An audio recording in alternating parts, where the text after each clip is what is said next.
Yo, Thought Warriors. What is up?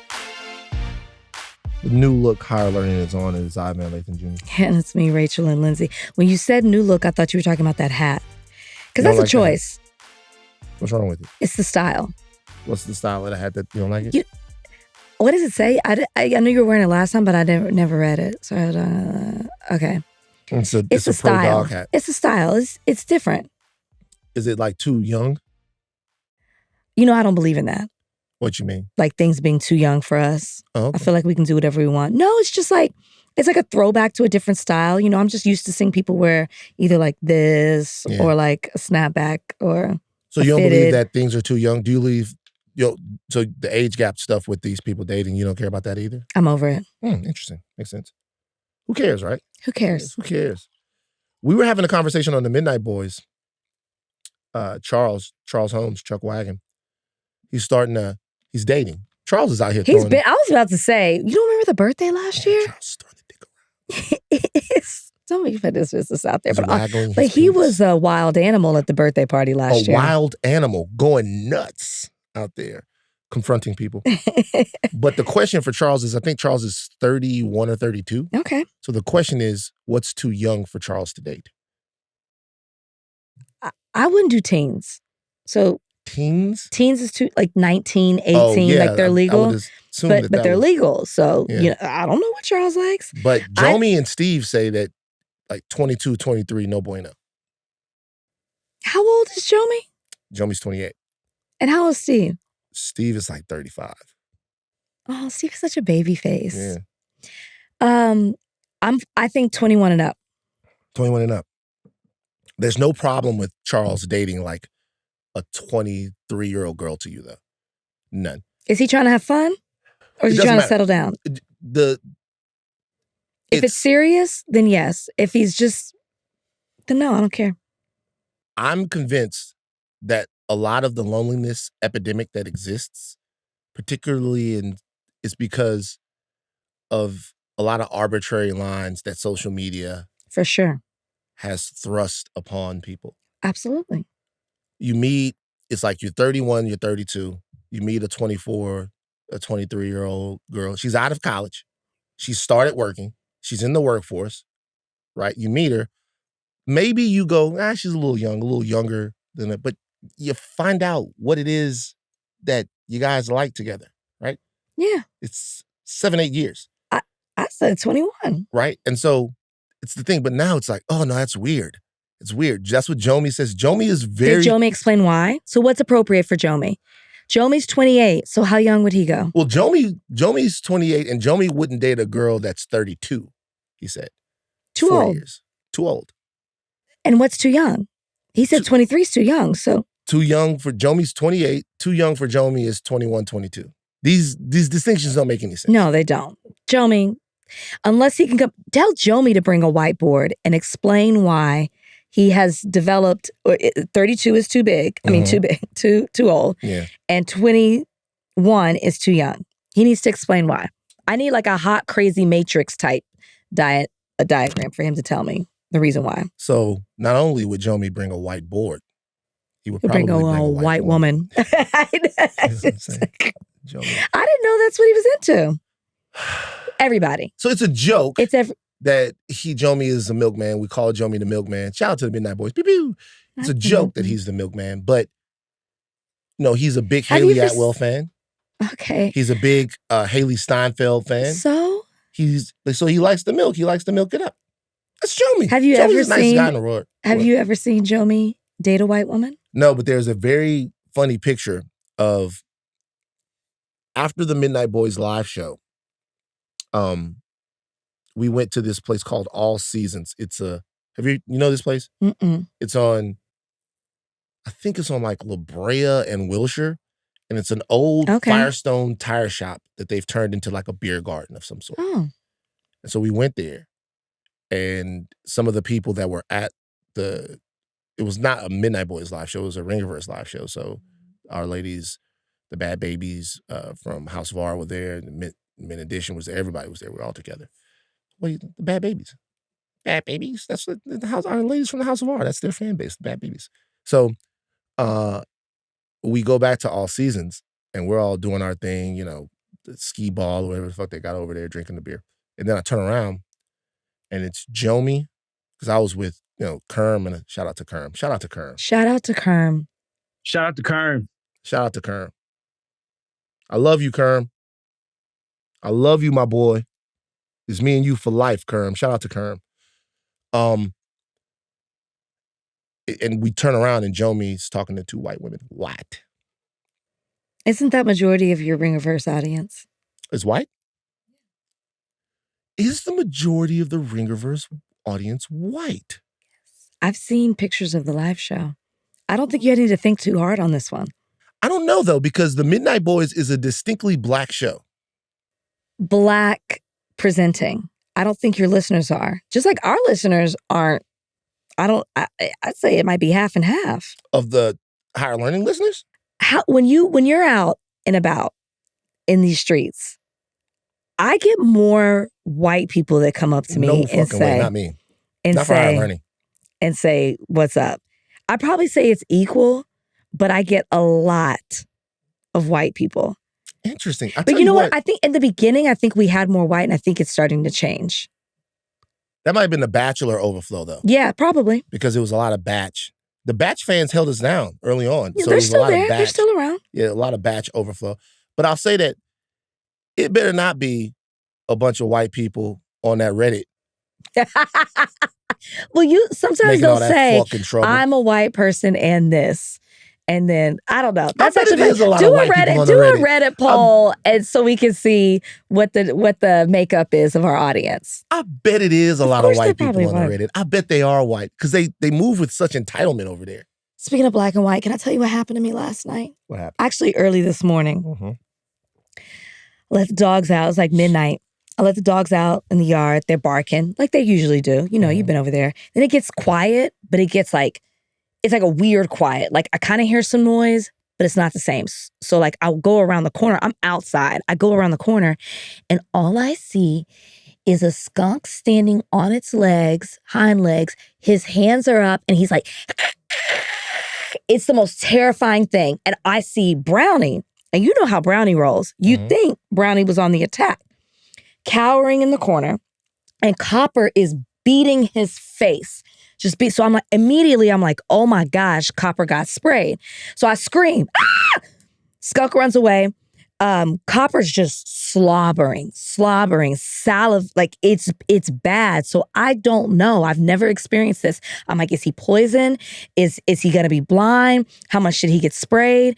And so like a dummy, I open the house because I have to open the back door because I have to go run and get my phone. Copper follows me, smells all in the house, right? Immediately, I'm like, he definitely got sprayed. All over the house. I'm like nervously looking up what the symptoms are. Like, do I need to take him to the urgent care? I panic. I throw us all in the car. We go to the urgent care. I walk in and they're like, what's the problem? And I'm like, my dog just got sprayed. And they look at me and they're like, you need to step outside. Yeah. You're upsetting the customers. Yeah. You're upsetting the other animals. Yeah. Standing outside, he's like, yeah, it's definitely a skunk. I can smell it. I'm like, yeah, no shit. I just told you I saw the skunk. And he's like, it's actually not as bad as it could be. Normally you can smell it from like a block away. But he was like, there's nothing we can do. He's like, really? I'm telling you, your smell isn't as bad. I smell it, but it could be worse. Mm-hmm. And he's like, you just got to go home, get some skunk off. But I'm like, my dog is beating his face. He's rubbing his face against the ground. Like he's still slobbering. And by the time we got home, he calmed down. I hosed him down before we left too. Mm-hmm. Anyways, house smells. I smell me. You said I don't smell. I don't smell you. We kind of smell. Rachel? I asked them already. I told them to be honest. Yeah. I knew you would tell me. Yeah. House smells, dog smells. I took Copper to get washed. He's all smiles now. Stop it. Stop it. Stop it. It's like I have to go out of town. I'm just like afraid everything is going to smell like skunk. But anyways, it was really traumatizing for me. Yeah. And I got to be honest with you. When everything settled, it made me sad. Why? Because I was like, I had to do this all alone. So what does that mean? There was no guy? I just guess I was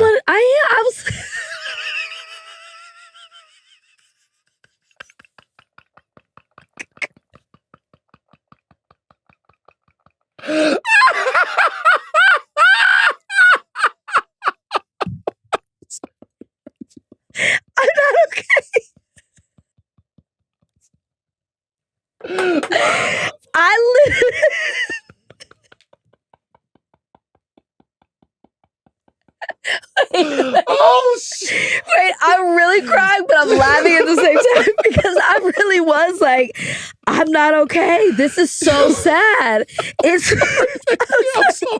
It's okay. I'm sorry.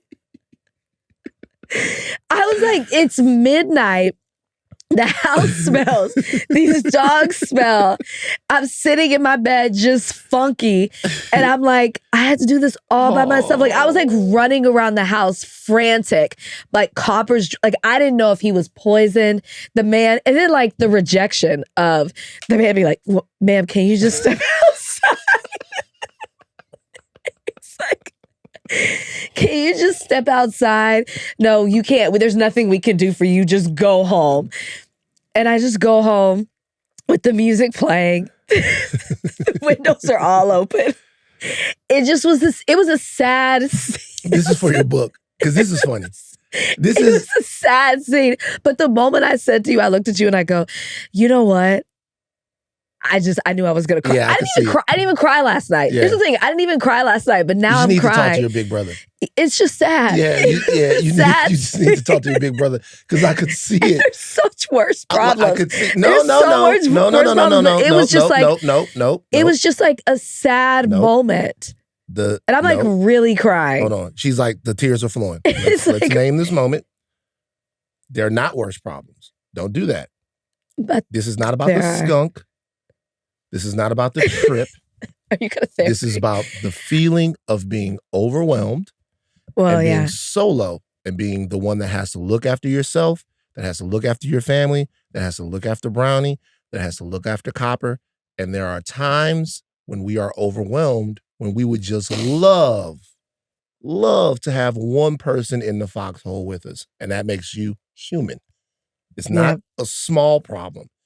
The feeling of being even momentarily absent of companionship or backup is a distinctly human thing. So Sure. we don't want to Also was sit a in the moment. therapy yesterday, so I was already on edge. Right. Crossman read me for filth. Who? Dr. Crossman. Oh, see? So it's already in a vulnerable state, you know what I mean? But it was just like, Yeah, I get it. Like it was Rachel's straw day. Very straw. I don't have my headphones on. What did Donnie say? Oh, shit. He said it was your straw day. Taraji P. Henson's straw. Come We're on. going to talk about that later Donnie, on, man. come on. Right? Yeah, we'll talk about that later on, man. And no, that was a no good, horrible, very bad day for her. You didn't go through it like she I didn't did. go Are you okay, though? I'm okay. Maybe I didn't. I literally didn't even cry last night. Yeah. I turned on the TV and watched Straw. Yeah. You watched Straw after that? I fell asleep watching it, and I finished it this morning. But I just like didn't really sleep. Mhm. You know what I mean? Like that was till almost like 2 a.m. I probably woke up at 5:30 this morning. Yeah. I just The skunk is a symbol for everyone. It is. It's true. Your skunk is coming. There is going to be a day where a skunk is going to piss on you. And the question is, Is that what it is? it's like, it's a skunk pee, whatever. It's like, Oh my God. so there's going to be a day where a skunk is going to piss on you. And then the question is, who's going to stink with you? Who's going to help you clean it up? Everybody has that situation. That's why we need community. That's Skunk why we is need family. symbolic. It's completely okay to feel like, God damn, I wish somebody was here to smell this and just, or even you know what happens sometimes? Do you know the power of just telling somebody who really cares about you, who is there with you? Have plenty of people like that in your life, I know. But the power of being like, yo, do you know what the fuck just happened to me? Yeah, I'm not good at that. You're not? I'm very much so. Figure it out, Rachel. You'll be fine. Mhm. Like when I had the ant situation, Yeah. I wasn't alone. There were like 4 people in my house. I probably would have, like, the ants would have gotten me too. But the skunk late at night, you're right. It's symbolic of a lot of stuff. But I'm very bad at, because I do what I just did to you. Yeah. It's so many people are going so much, you know, like we got protests going down the street. We have people who are being separated from their families. That's how I think. And then I'm like, you idiot, why are you crying? It's somebody's having, which they say in the movie Straw, as bad as you think it is, somebody has it worse. That's a bunch of bullshit. I know it is, but that is how I think. And I literally just did it with you. Somebody has it worse. And so I just don't allow myself to feel a lot of things. I am overwhelmed. I'm very overwhelmed because I'm still trying to like recover from the divorce, I still have to pay him. He's still demanding money. So I'm working, taking every fucking job like crazy to be able to pay him off and survive. And so like, yeah, like that's an everyday struggle. Like that's overwhelming. And so one little thing, one little skunk can totally just like set off the entire thing. Yeah. You know? Well, last thing I'll say about this before we move on. Sorry, like we are so starting this That's off fine, in a it's way. Like, what I'll say about this before we move on is, for me personally, and sounds very selfish, but I had to become an expert in taking care of myself. So sometimes I just go in to the room and put on MLB 25, the show, the video game, and just fail at it. Okay. The game is hard. Okay. And I can't figure it out. But I just get in the moment, like boxing. I'll go box. I just need things to be able to do that are in the moment. That's how you pull apart the feeling of being overwhelmed. Yeah.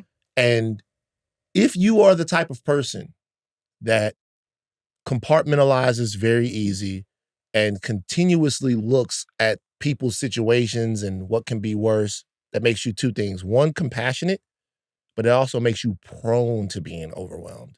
Because by the time all of the little cuts have like sort of, they've built up, a small one then happens and you wonder, why am I bleeding so much? Very true. And you go, like, what? That was not that big of a deal. And you go like, why does this hurt this much? Like, why am I bleeding so much? Because it's not just that thing.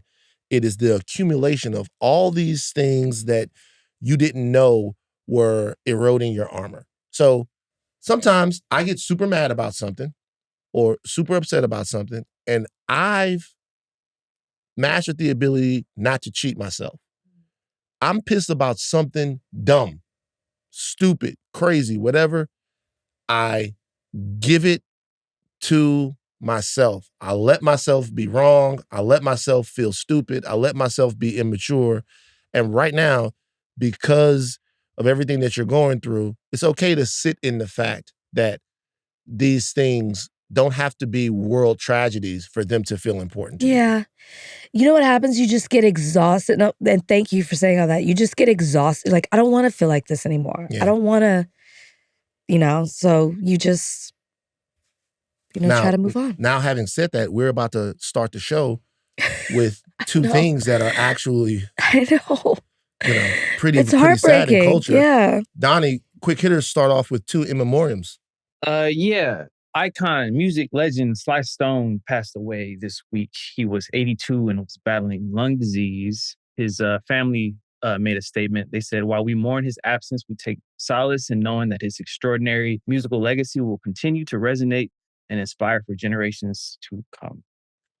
Yeah. Not much to say about Sly other than the fact that he was a visionary, a virtuoso musically. Also, the type of figure that had he been around in this day would have inspired endless curiosity out of people. Just talked cool, walked cool. If you saw him in interviews, was cool. There's an interview with him and Richard Pryor, I think on the the Dick Cavett show.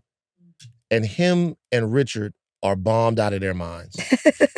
And it's just cool to watch him. So, I think like one of the coolest things is, like, you could talk about how he would have been, like the influence he would have on artists today. But when you look at the list of artists that he influenced, it's the reason that our music is so great. I mean, when you look at Stevie Wonder, Prince, Michael Jackson, Outkast, all the way to jazz musicians like Herbie Hancock and Miles Davis, it's like his spirit or his artistry transcended, through multiple genres. And it just shows how What a genius he was, what he did. And remained a character that inspired people's curiosity, up to the end of his life. There were some stories that we covered surrounding him when I was at TMZ and, his life and the quality of his life and all of that. People always wanted to know what was up with Sly. But the reality is that he was an unbelievably talented musician and a cool cat, Not a life perfectly lived, but a life well lived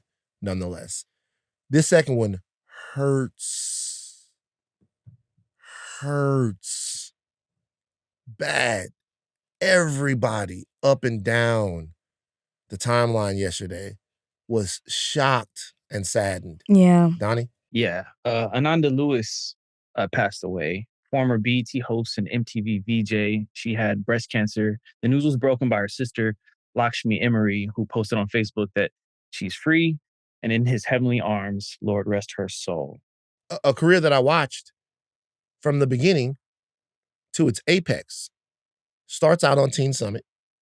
You look at her at Teen Summit and you're my age, you go, wow, who is that gorgeous, brilliant, articulate Black lady that is talking to and relating to kids our age, Teen Summit.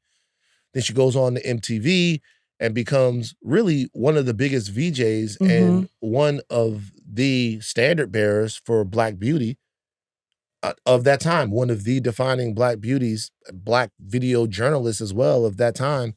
And, I know she had been sick for, I had talked to her a couple of years about coming on the podcast. Oh, really? We just didn't get a chance to do it. I know she had been kind of battling back and forth. But yeah, I thought that she was, we heard the stories about her and her breast cancer diagnosis and some medical decisions she had made. But the last I'd heard is that she was feeling better or doing better.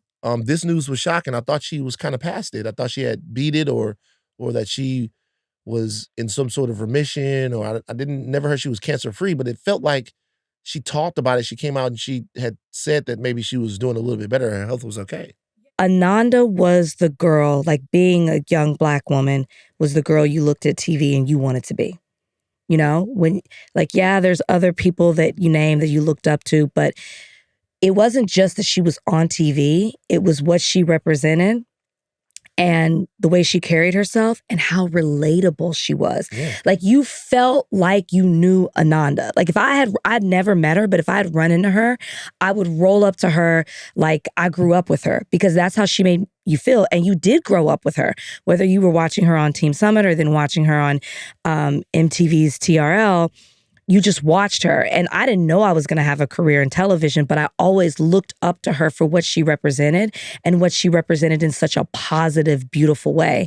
And as you saw all the dedications that have come out, as people are remembering her and telling their own stories, you see how many people's lives she impacted and how and what she meant to so many people. It's rare you hear people say, I never hear anybody say a bad thing about that person. But that's what you hear about Ananda. Like you don't hear anybody say anything bad. She just appeared to be such a beautiful soul. And I think that, and I know she's touched on this a little bit before. Like I think about this as I just turned 40 and I just had my own first mammogram. And I had a lot of friends as I'm talking to my friends, and I'm like, hey, I just had my mammogram. I turned 40 and trying to be proactive about it. I have a lot of girlfriends, several of them who are in their 40s who are like, you're better than me. I'm scared to do it. And I know that when Ananda has talked about her journey, she talked about her aversion and her fear for it. And I think it's just a reminder. And I know that she used her platform to eventually come out and speak about what was happening to her as a reminder to tell people. And I'm saying this as I just got my own of go out and get your mammograms. Make sure you do check yourselves. You don't have to wait till 40. I waited till 40, not just because it was recommended, but because I don't really have a family history of it. But if you do have a family history of it, I know Katie Thurston, she's a bachelorette after me, 34 years old, stage 3 breast cancer. And she's been very vocal about it. You can go and follow her journey. She's trying to educate people as well to use her platform. So I'm saying that as a reminder of it's never too early to go get checked out. And as women, it's scary. Even at 40 for me, it was scary to go. We need to make sure that we check on ourselves, encourage our friends to do the same, and make sure that we're taking care of ourselves. What happens during the mammogram? Why are people averse to getting it? Is it a radiation scan? No, yes, it's radiation, but it's like an X-ray. I don't think that's why. I think it's just a daunting thing to know. As I imagine getting screening for colon, your colonoscopy. Yeah, I had one last year. It's just a little daunting, and I feel like more and more you're hearing of people younger and younger being diagnosed, particularly Black men with colon cancer, women with breast cancer, and there are all these things like you go in, you're on the machine. I will also say a lot of women, this is something that I've learned, have dense breasts. And so a regular mammogram, the way you were doing it, it's not as intense. Like you need to get a 3D mammogram or even an ultrasound if you have a really dense breast to really see some of the smaller masses. But if I hadn't talked with people, there are things I would know because you go in, it takes less than 5 minutes for them to, examine your breast and to do the 3D exam. But then if they see something, they'll immediately tell you, hey, have a seat. If they don't, they'll send you home. But if it's your first one, they may call you. And you get this call and you're like panicked. I was prepared because I had friends tell me. But they call you because they may not have any other X-ray to compare it to. And so they might need to do more just to make sure that everything is okay. But when you get your results based on your family history, your age, the density of your breast, they give you your percentage of the likelihood of you developing breast cancer, which is also kind of shocking as well. Like my number was higher than I thought. And I know that I've read, and excuse me for being ignorant about this subject, but I've read that there are women who have a very direct family history of it that sometimes opt for the mastectomy. Yeah. Even before, like Angelina Jolie, I think. Yeah. Like when it's that close, I believe her mother. Yeah. And maybe if it's a grandmother and you see that, or some people get tested for a gene, I believe. Yeah. And then they'll go ahead and, be proactive and do that. Or maybe like you get your percentage back and it's higher, like 20% or higher makes you high risk. There's only one person in my family history, and it's on my paternal side, that had it. And my number was closer to 20 than I thought. So you just don't know. And that's, like I said, age, family history, and the density and other factors as well. So I say this as, not to take away of talking about Ananda, but she did use her platform to spread awareness and talked about her regrets in not getting a screening earlier. And I think she did that so other women would be proactive in ways that she wasn't. And so I think we need to continue to encourage women, the earlier, the better. Yeah, we also need to understand that there are myriad ways to affect your health. And there are advances in medical science and in, oncology and all of these things. And when you're talking about your life and your health, that just hope that you are taking advantage of every single avenue to address that.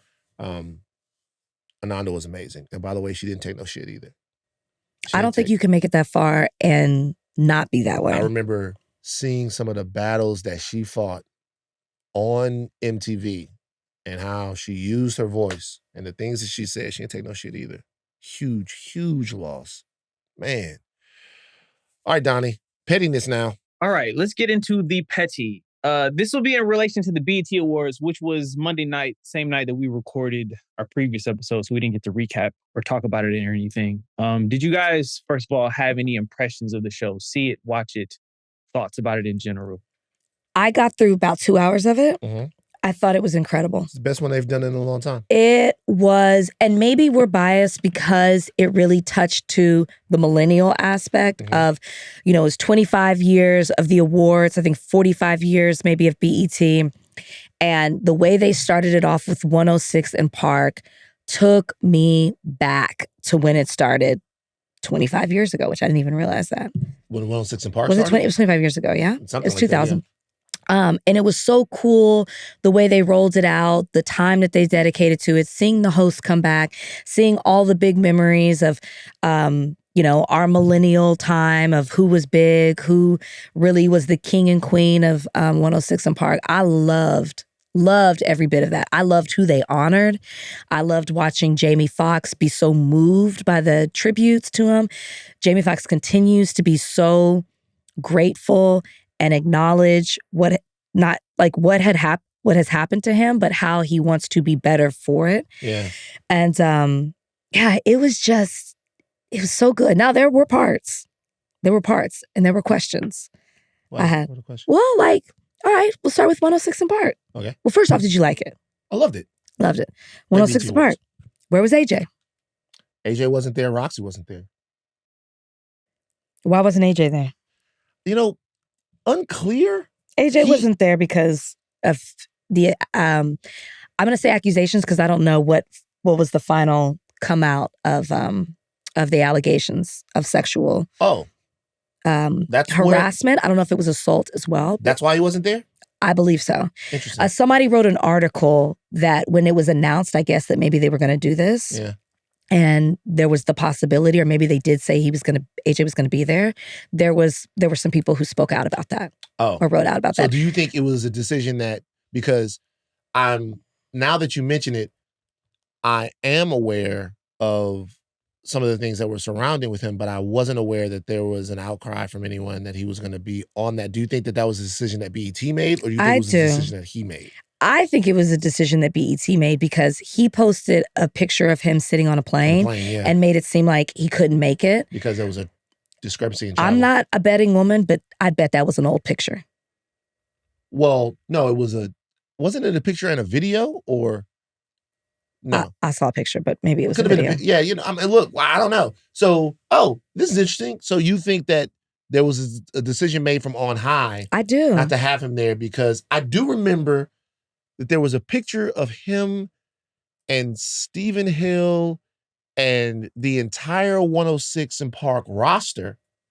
And maybe that was the part. That was before the awards, right? Am I making this up, Donnie? Try to find that picture. There was a picture of Stephen Hill and the entire roster that was before. Here's the article. It was written on Puck News, and it says the Me Too movement creep back. As it celebrates the beloved music video show 106 in Park at its annual BET Awards, the cable network is also honoring a former host who several women have accused of sexual assault. As the Me Too backlash gains steam, how many alleged creeps will be allowed to come back? That was right before the awards came out. So that could be in response to, and I think they might have had a response to that. And so they're responding to that, and they decide, no, AJ. Roxy not being there it's kind of unclear as to why she wasn't there. I guess she said she had a job or some big announcement that's coming out, which, I mean, I would have wanted, if I had a job, I would have gone too. Right. I think there's an interesting conversation about the Me Too movement and the veterans of it at this point. How durable the movement has been, how much of this stuff has actually stuck to some of the people that were not like outright canceled. Because when I say outright canceled, I mean, if you are a Weinstein or a Cosby or some of the other guys, it seems like there were a couple of guys from the movement that actually had their careers ended. Mm-hmm. But then there were some that for some reason they were able to duck and dodge it and not really be affected by it. Do you think it's because that people were you had the Harveys, the Cosbys, so egregious, span decades, so many women come out, still people come out and are telling their stories, that those people flew under the radar because it was like, well, they're not Harvey. And I'm just speculating here. Well, they're not Cosby. Well, I mean, you look, and there are guys like Charlie Rose, there are guys like Matt Lauer. There are a lot of guys that had to run for the hills that never really came back. Kevin Spacey, He's yeah. had some court victories, and Yeah, he and still is still. persona non grata here in Hollywood. So it's just there's this mixture of things. Some guys went underground. Les Moonves was the head of CBS. He no longer has that job, but Right. he is still working. Then there are guys like Brett Ratner who were doing stuff and lost the big shiny things that they were doing, but still get the opportunity to maybe move and maneuver around the city. Some of them, you get the feeling that they're just laying low till it blows over, and they'll do a bunch of interviews and kind of come back. Then you have guys that have mini comebacks like Louis C.K., who didn't get back to the person that he was in terms of his ability to you know, sell out movies and have big shows and all of that. But as a touring comedian, he's definitely rebounded. And also as I think he was nominated for an Emmy for his comedy special. And then you have guys like Jared Leto, who just was accused of all of this stuff. Rumors flying around town about him for years, and people just don't seem to really fucking care. Yeah. It's just an interesting. This has nothing to do with AJ. If BET made that decision, it was probably in their best interest to not make everything that happened with him the center of the story from the 106 in Park tribute. But it's interesting. We haven't gone back and relitigated how the Me Too movement affected different individuals and whether or not the movement in and of itself was successful. Was it successful in a whole? I mean, we had Toronto come on. Maybe we have her come back and talk about it. Yeah. Yeah. Just like when the reason why I say was it successful. I do think it's successful, obviously, because people were talking about it. People were held accountable. But yes, I wonder, but it's not done. Let's say it didn't. I mean, it was successful. I don't know that it was. See, I would argue that it's successful because it gave women the courage, and men, because Kevin Spacey's not, it's a man who made it. It gave men and women who had been wronged, some of them the courage to speak out. Yeah. And we were talking about industries and people and situations in ways we never had before.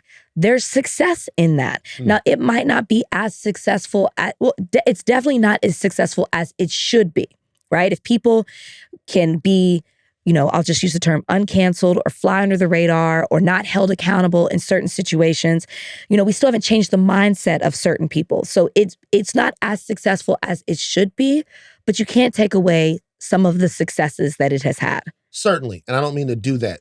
This is what I think I'm attempting to say.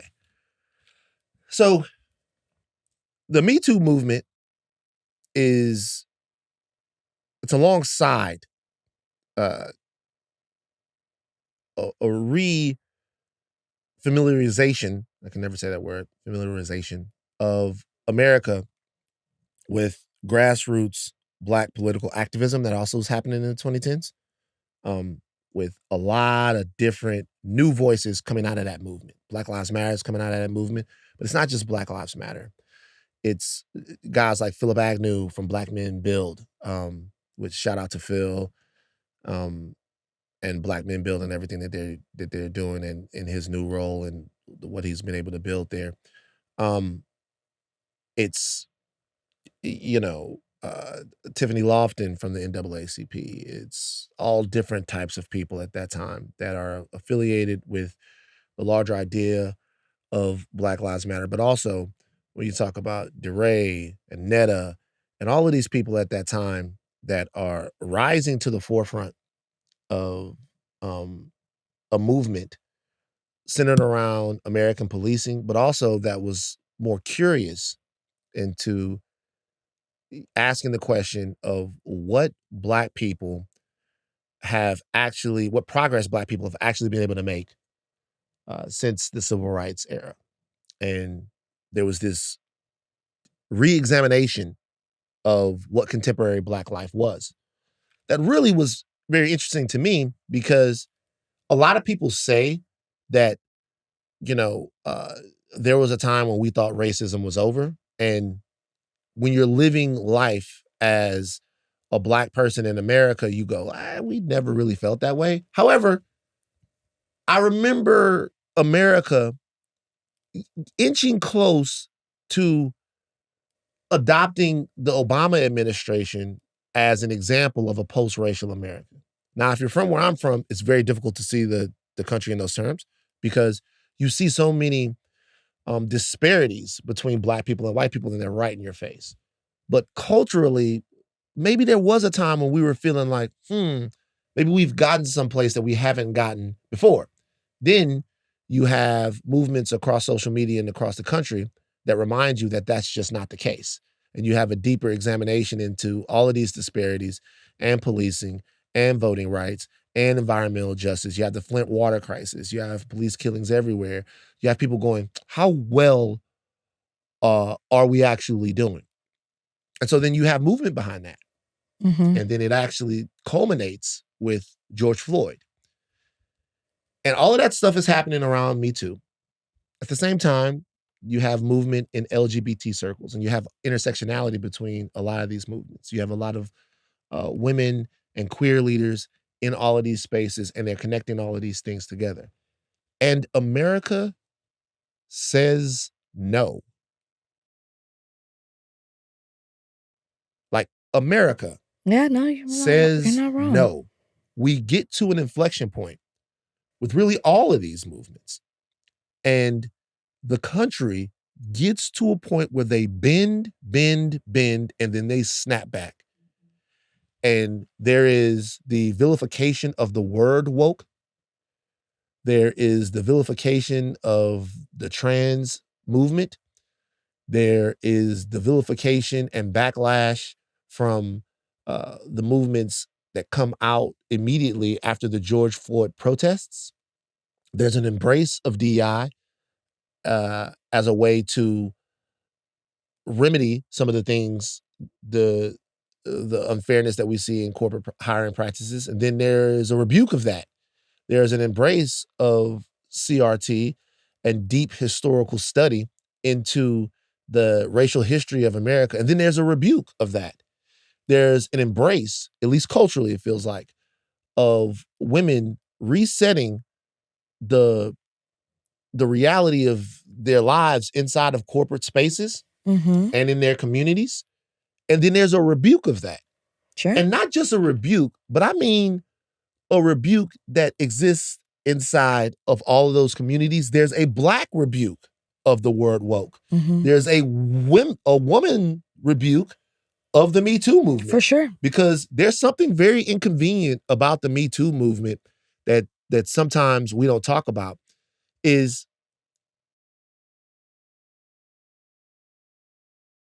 a lot of women that are, how do I say this? Because I don't mean to generalize. But if you really believe, not if you really believe, because I think that people really do believe, there's a warm blanket that the white male power structure provides a lot of people.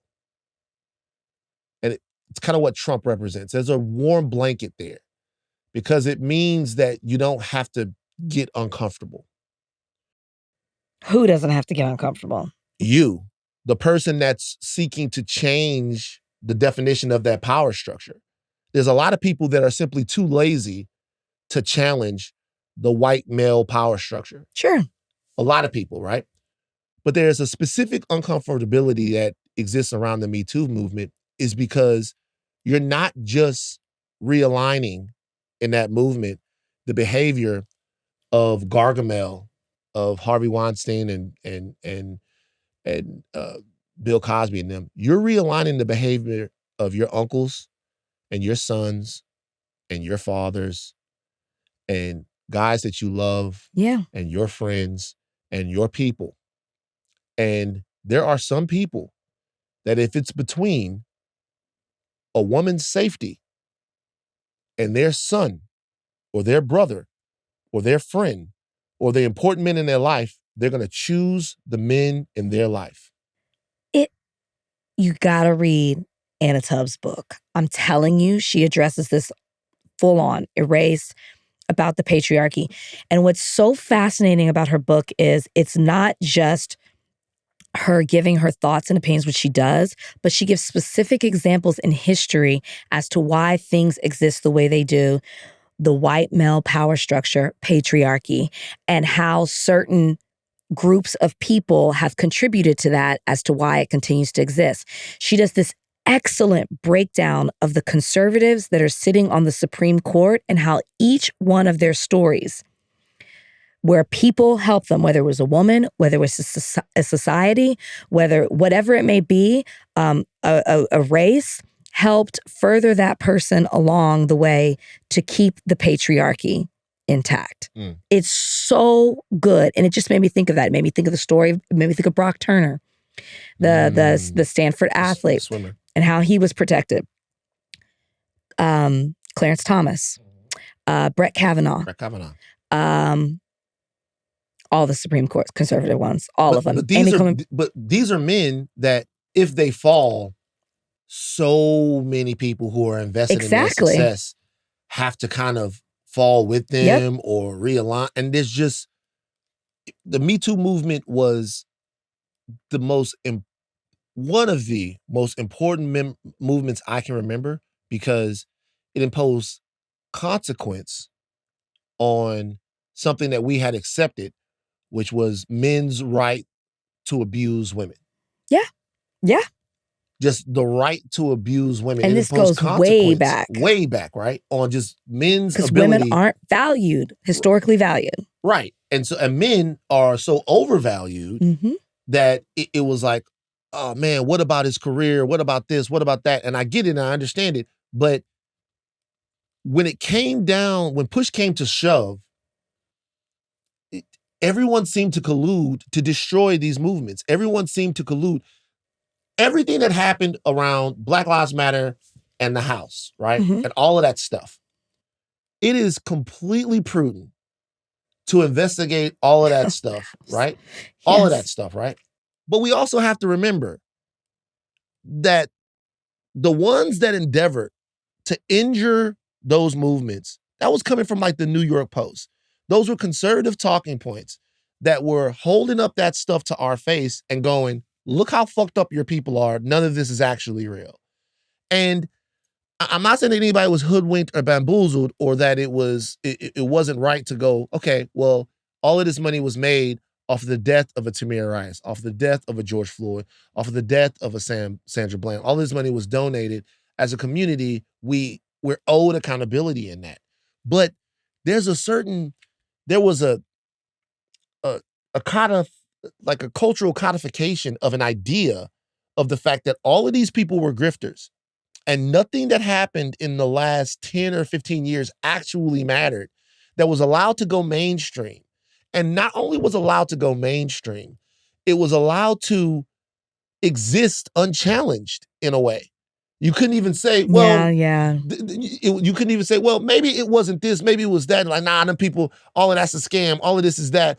And we kind of just moved on, and it really, really did a lot of damage to what was actually trying to be accomplished during that time, which was a deepening of the understanding of what we should be expecting from the societies and the spaces that we live in, and what we should be expecting from the police, the water we should be drinking, and the places we should be able to occupy, and the votes we should be able to cast, and just how we're supposed to be safe. Like, the actual question is not about where money is going and not about what's happening here, but the actual question is, should you be allowed to walk in your father's neighborhood with a hoodie on in the rain without having a deranged white supremacist provoke you? Yeah. And then that ended up in your death. That's the question that we asked so many other questions that were tangential to that, like after the movement. And I do feel like a lot of the questions and a lot of the scrutiny came from within the Black community. And a lot of the scrutiny for the Me Too movement came from, to me, I hear a lot of women sometimes going, hey, well, I know a lot of people and women do be lying and all of that stuff like that.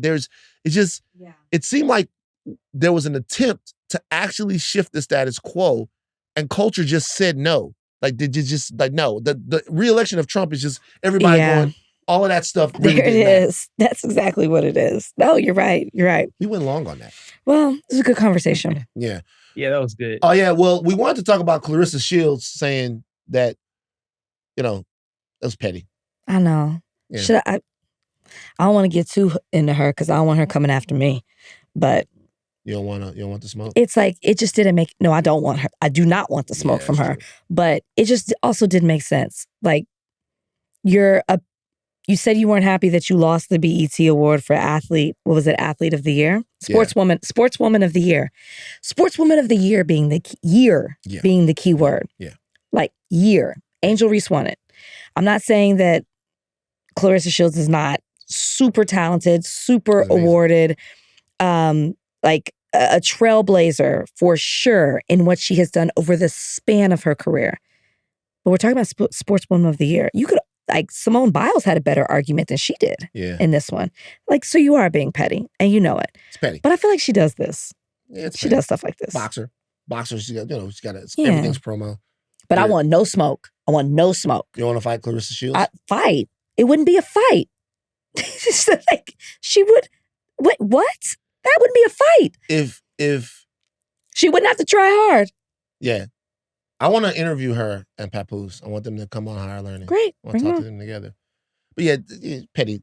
It seems like now Twitter is just for pettiness now. Or for people to get people talking about you. Right. All right, Donnie, let's go to the ICE protests. Yeah, let's do that. Mayor Karen Bass on Tuesday instituted a curfew that said it would go on as long as it needed to. It seems like things have calmed down a little bit, but nationwide protests have sprung up in several different cities and states. So things haven't necessarily calmed down overall. It seems like people are still fired up about these ICE raids. I want to say something real quick. Go ahead. I lived through Hurricane Katrina. I was in Baton Rouge. Mm-hmm. Wasn't in New Orleans, but I was in Baton Rouge. The entire region was affected. Mm-hmm. The whole region. You look around, it's the army on the streets. Remember one day we were shooting The Reaping at that time, starring Idris Elba and Hilary Swank. I come to we had taken a Walmart and we made that Walmart into a soundstage, the Walmart on Perkins Road. What was your role? I was the stage manager. I was feeling good about myself. This was my job. You should. I would get there early in the morning. I would unlock the soundstage early. I'm talking like 6 in the morning. I would check everybody in. I thought I was directing the fucking movie. I was the man. You were directing in a sense. Everybody in that soundstage, you had transportation there, you had set dressing there, you had makeup there, and then we were building out stages inside there. So I was in charge of all of this stuff. We. It's part of the production. One day I get there in the morning and I can't go to my job because the Army is all in the Army National Guard. Mm-hmm. They've taken over. They've commandeered. This is Baton Rouge. Oh, okay. They've commandeered the parking lot because they're using it to, coordinate what they're doing and how they're getting to New Orleans. Everywhere you went. There was a curfew in Baton Rouge. There was no fucking food in the shelves. There was all kinds of stuff going on. Gas prices went through the roof. All of this stuff is affecting South Louisiana. You know where that's not happening? Here, right now. That's not happening here. Right. That's not how things are. Like, I've been in a place where the shit has hit the fan and shit has gone wrong and everybody, every way of life is fucked up. That's not what's happening right here. Well, we are currently filming right now in downtown live. Yes. Like, we are here. You drove in fine. I drove in fine. This is not in any way to depower the ICE protests or what's happening. I don't mean to do that. But what I'm saying is Monday night, me and Tommy Alter went to dinner. Okay. Tuesday night, we went to dinner. Okay. Things are okay. It's fine. These protests are very meaningful, but the idea that Los Angeles is on fire is a lie. Yeah. Well, I think that's what's been, I don't know if the word is interesting, but has been something to note as to how the rest of the country is responding. Like Washington Post did a poll. They asked 1,000 Americans about the LA protest, and it's actually concerning and alarming how many people think that just what you said, that the city is under fire. They are against the protest. They are okay with the fact that Trump has sent the National Guard and Marines here. They are okay with deporting. They support these things. Like they're really like neck and neck. Even if it's not in the favor, it's like a 5% difference. And it's alarming. And I mean, we live here, and actually, like the poll says that Californians, when they break it down about who's saying what, are on the same page that we're on. But based on what people are seeing, and so like it's a media thing. There's actually a poll that says the people who understand what's happening right now in LA are informed people. So the people who are voting in this poll, who are saying that they agree with what Trump's doing and they are against the protest and they're for the deporting and in the way that it's being done, aren't informed people. How scary is that? The people who are watching the news understand what's going on, right? So I know some people are blaming the media and saying the media are exaggerating what's happening, but based on this poll, and it's only 1,000 people, that the people who are informed get it. The people who are uninformed, so it's like what. Uninformed how? Like, are you listening to, Twitter? Are you listening, or any social media website? Are you listening to your friends? Is it your subconscious feelings or preconceived notions you have about immigrants or the situation? Like, where is this coming from? Either way, it is so alarming that so many people are okay with what is happening. And I'm not talking about the protest. I'm talking the way the administration is handling the protest. Majority peaceful protest. When you say informed, what was the metric that they used to determine whether somebody was informed or not? Whether somebody was watching the news, whether somebody had studied anything, what was the metric they were using? Do you remember? I'm looking it up now and I'm trying to search and I can't find it. But it was, I thought it was people watching the news. Because this is I think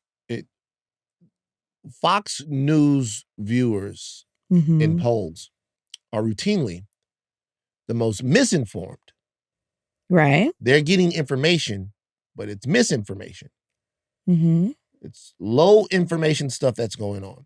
So I'm wondering if the siloing of American information right now, I'm not wondering, I know that that's probably affecting people's perception of this, right?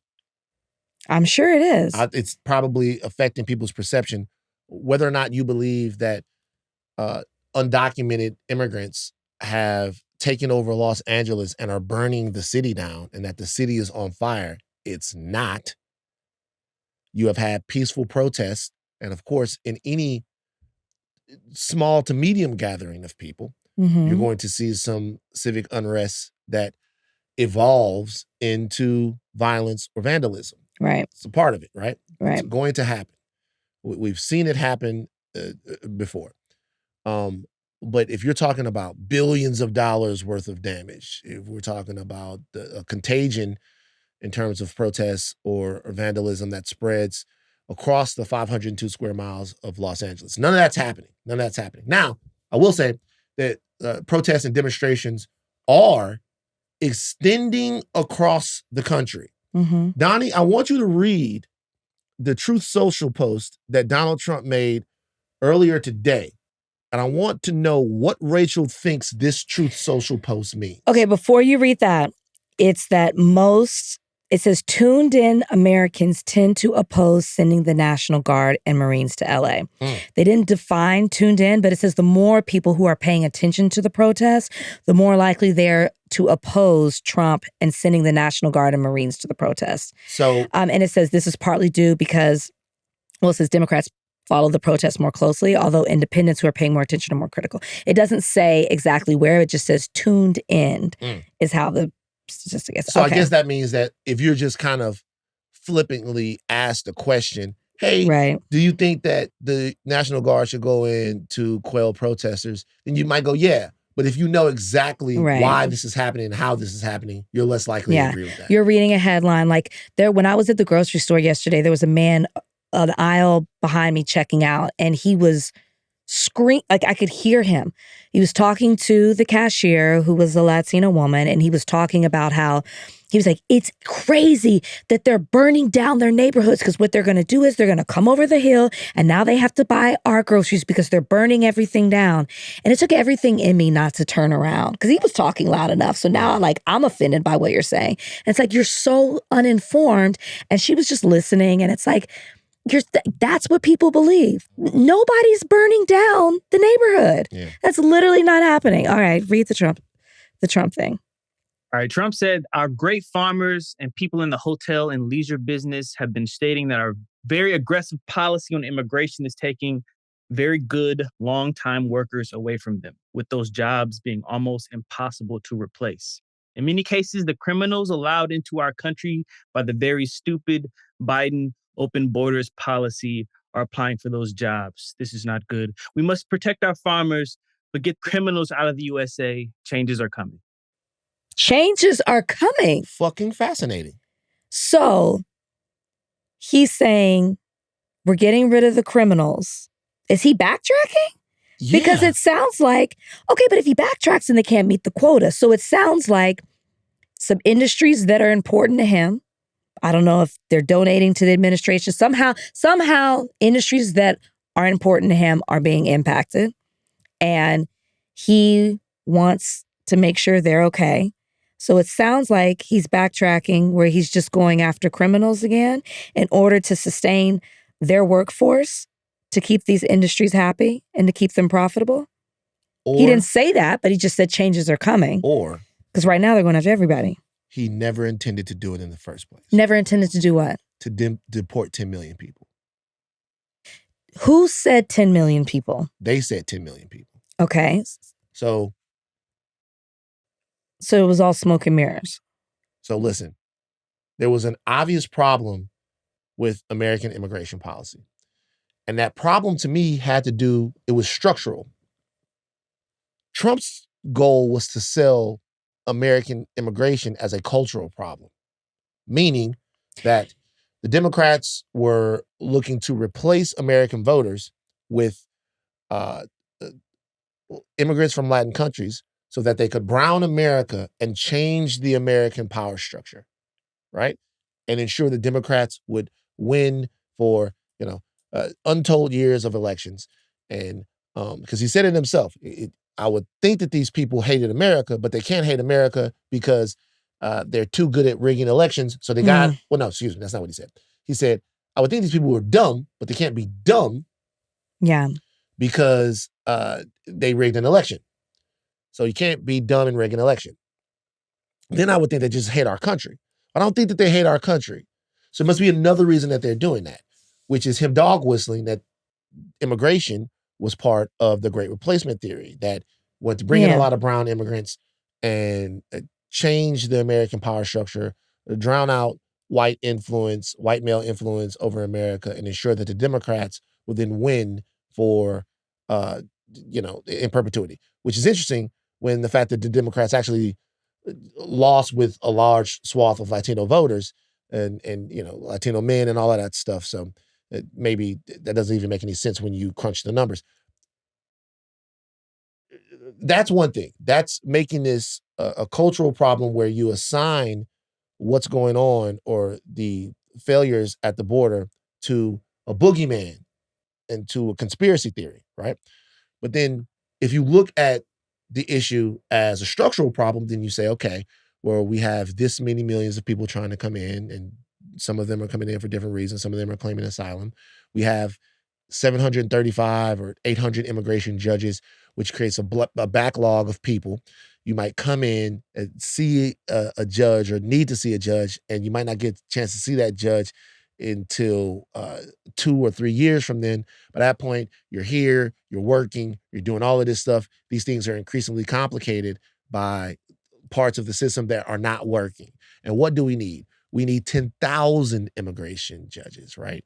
We need to be able to process people really quickly and determine their asylum status really quickly and deal with the problem of increasing amounts of people that want to come to the United States following COVID and political turmoil in other places that we also have a hand in. And we need to be able to do this and decide where these people are going to go. So there's an immigration bill that they want to pass. There's ways to do this, right? So there's two different ways of looking at it. Well, if you're going to run on the fact that the Democrats want America to be taken over and overrun, you're not going to run on the pragmatic reasons why we need to overhaul immigration. You're not going to run on that. You're going to run on the fact that the Browns are trying to take over the world.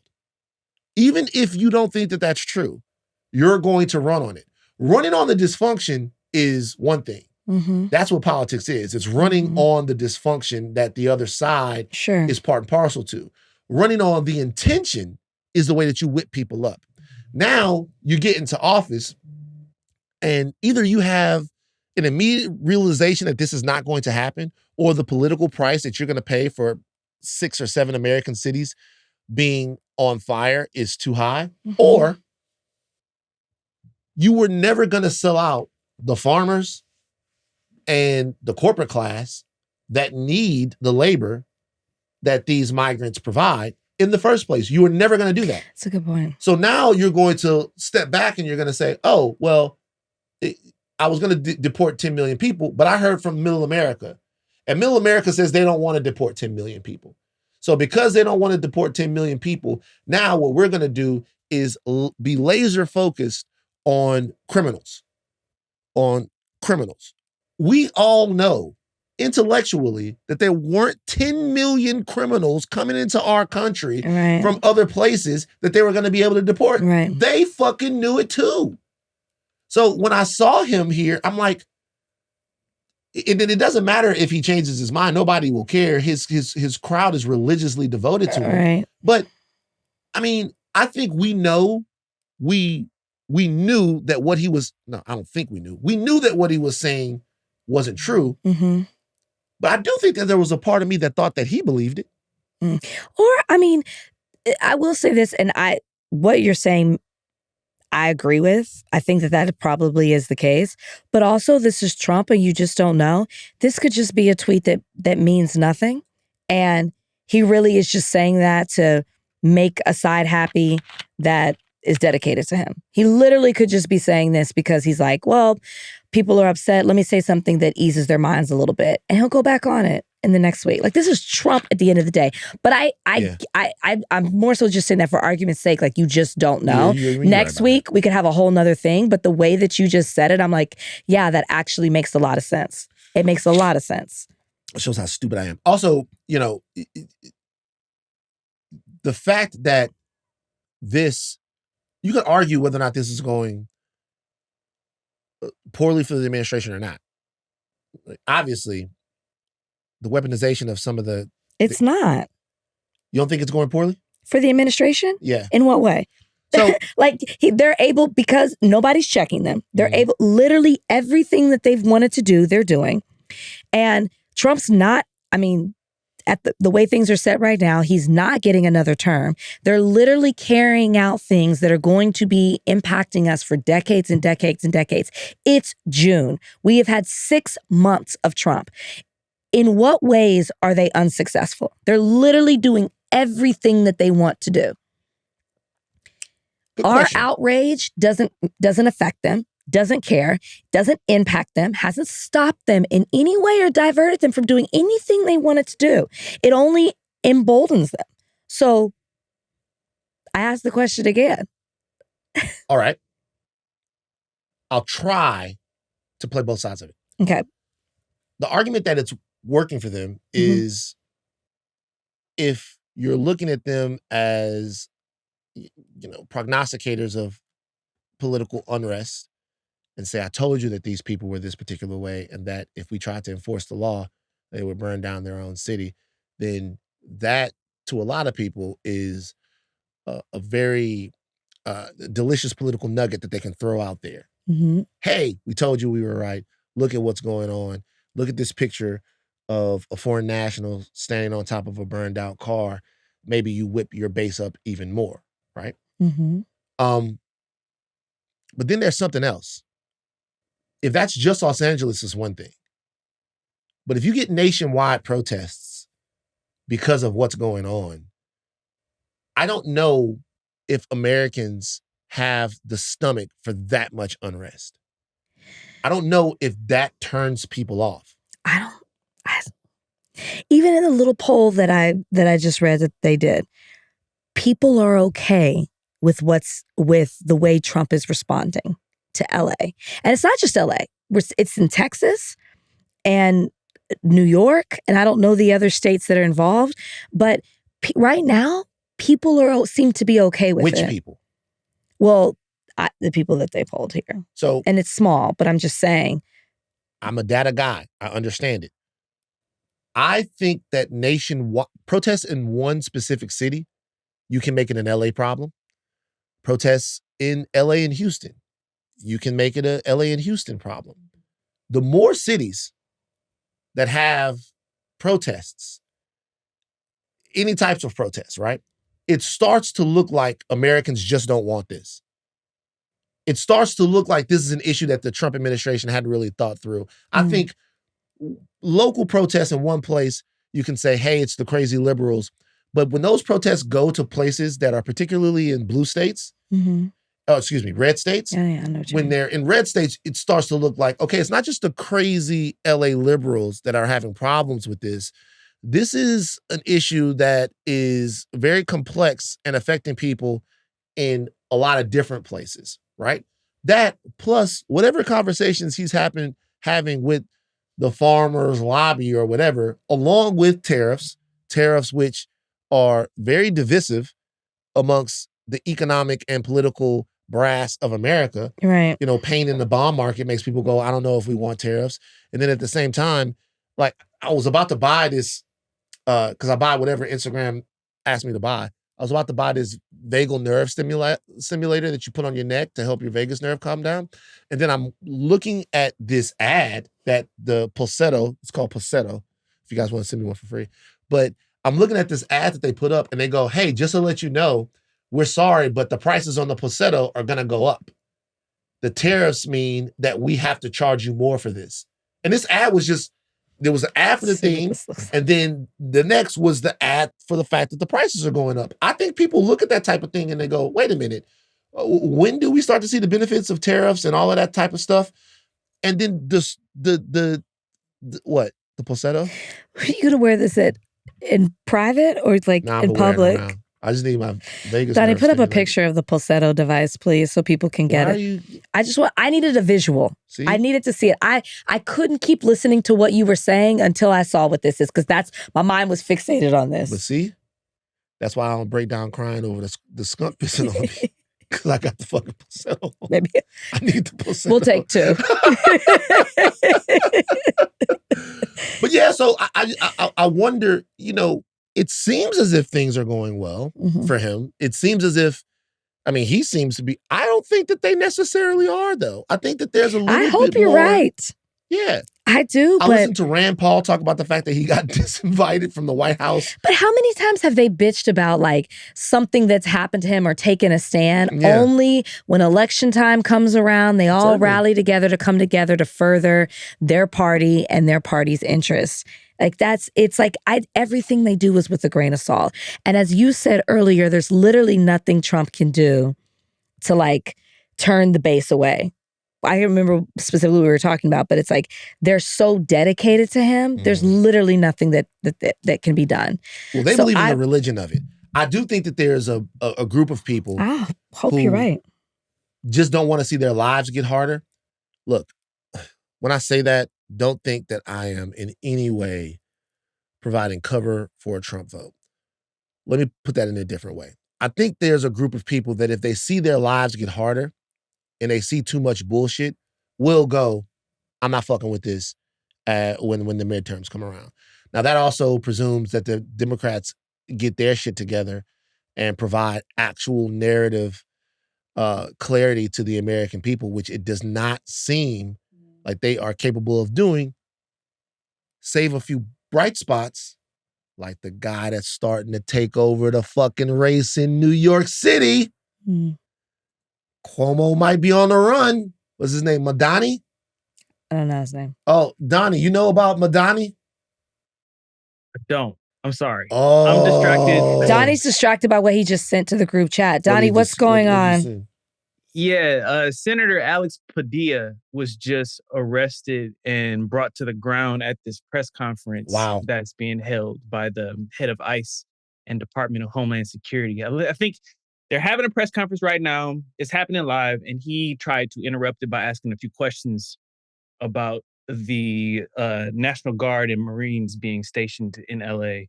And he's been taken out, and then they just resumed the press conference. Let me see the video. Oh, by the way, the guy's name is Zoran Mamdani.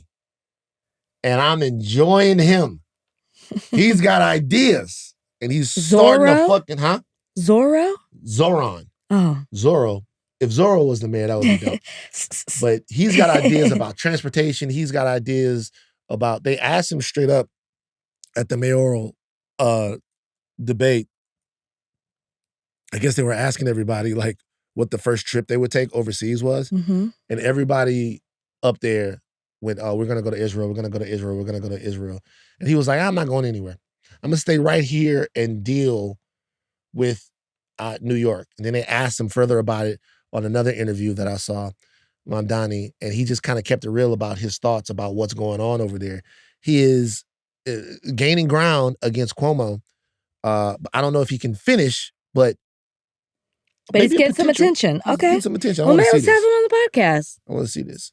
Let me see. This is what happened to. Let me see. Yeah, I said arrested. It's more like removed. Oh, look at him. Okay. A sitting American U.S. Senator. So what's the update? I know this is a breaking story, Donnie, but so wait, Kristi Noem was doing a press conference and he was asking her questions. And did she call for his removal? No, from what I've seen, she was speaking, he spoke up, and then the camera pans to him being removed by security and ICE agents. So not ICE agents. ICE agents, yeah. Why are they there? Yeah.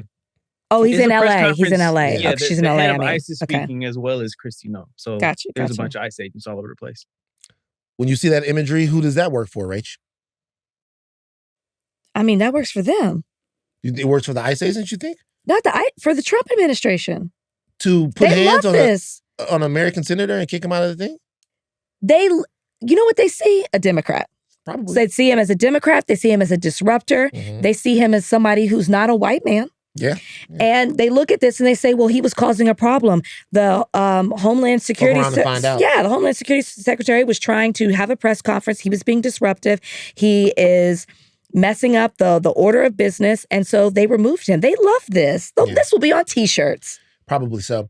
You're probably right. I think it's one of those things where each side's going to claim victory. Like, look at the Gestapo tactics being used by ICE, kicking people out that have any dissent or questions. And then the other side's going to go, hey, we're here to get down to business and we'll kick you out. Yeah. Yeah, stuff.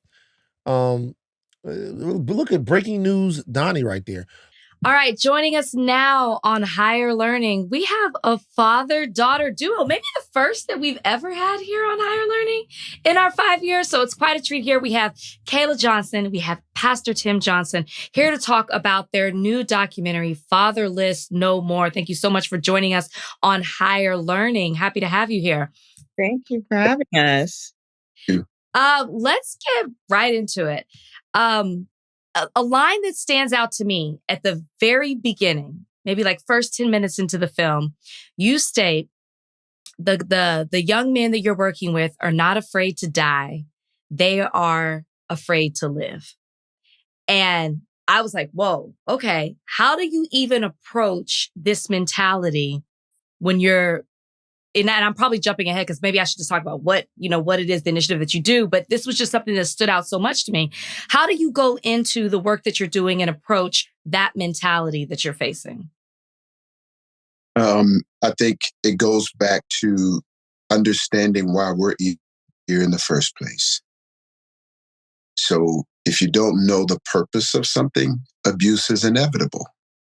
You'll abuse your iPhone if you think it's a coffee maker or coffee stirrer. I mean, there's all kinds of examples, but primarily human beings don't start with who they are. They don't start with understanding why I exist. And so we rush into the activity of trying to find ourselves. And that's the scariest question. Who are you? Because if you don't know who you are, you don't really know how to live. So I knew the reckless nature of that because I was that in my younger life. I didn't have guns and all that kind of stuff. I played football. And so I know what it was like to feel reckless and actually have a hole in your soul. So I wasn't looking at all the things they did, the things that they were indicted for, the things that they were accused of, the violence and all that. I didn't look at where they were. I was really wanting to plant a seed for where could go if they knew they were loved. What we all really want is someone to see us, someone to respect us, treat us human for a few minutes without having to perform. So my agenda was very simple. It was a divine calling for me to even go there. I live in Florida. And because it came out of prayer, I sought the wisdom that the Father put in my heart to know how to love them. My agenda was to learn how to love them. The documentary is incredibly powerful. We're going to come to the specific filmmaking of that in a second. I want to start with you, Tim, and get some background on how you were called to do what it is that you do now. Because when I saw the documentary, I was like, that's a big man. And it's the first thing I always see. I see him standing next to the boys. I'm like, that's a big man. He must have been moving people around at some point. And then that's what you did. You were a football player, very successful career. And then we go to your church down in Orlando, and we see that you've had another calling. You're competing on a different field, and that's the field of souls and hearts.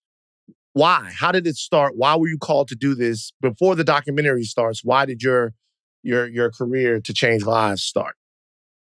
I think it started with my wonderful question, by the way. Both of those questions are pretty straight to the point.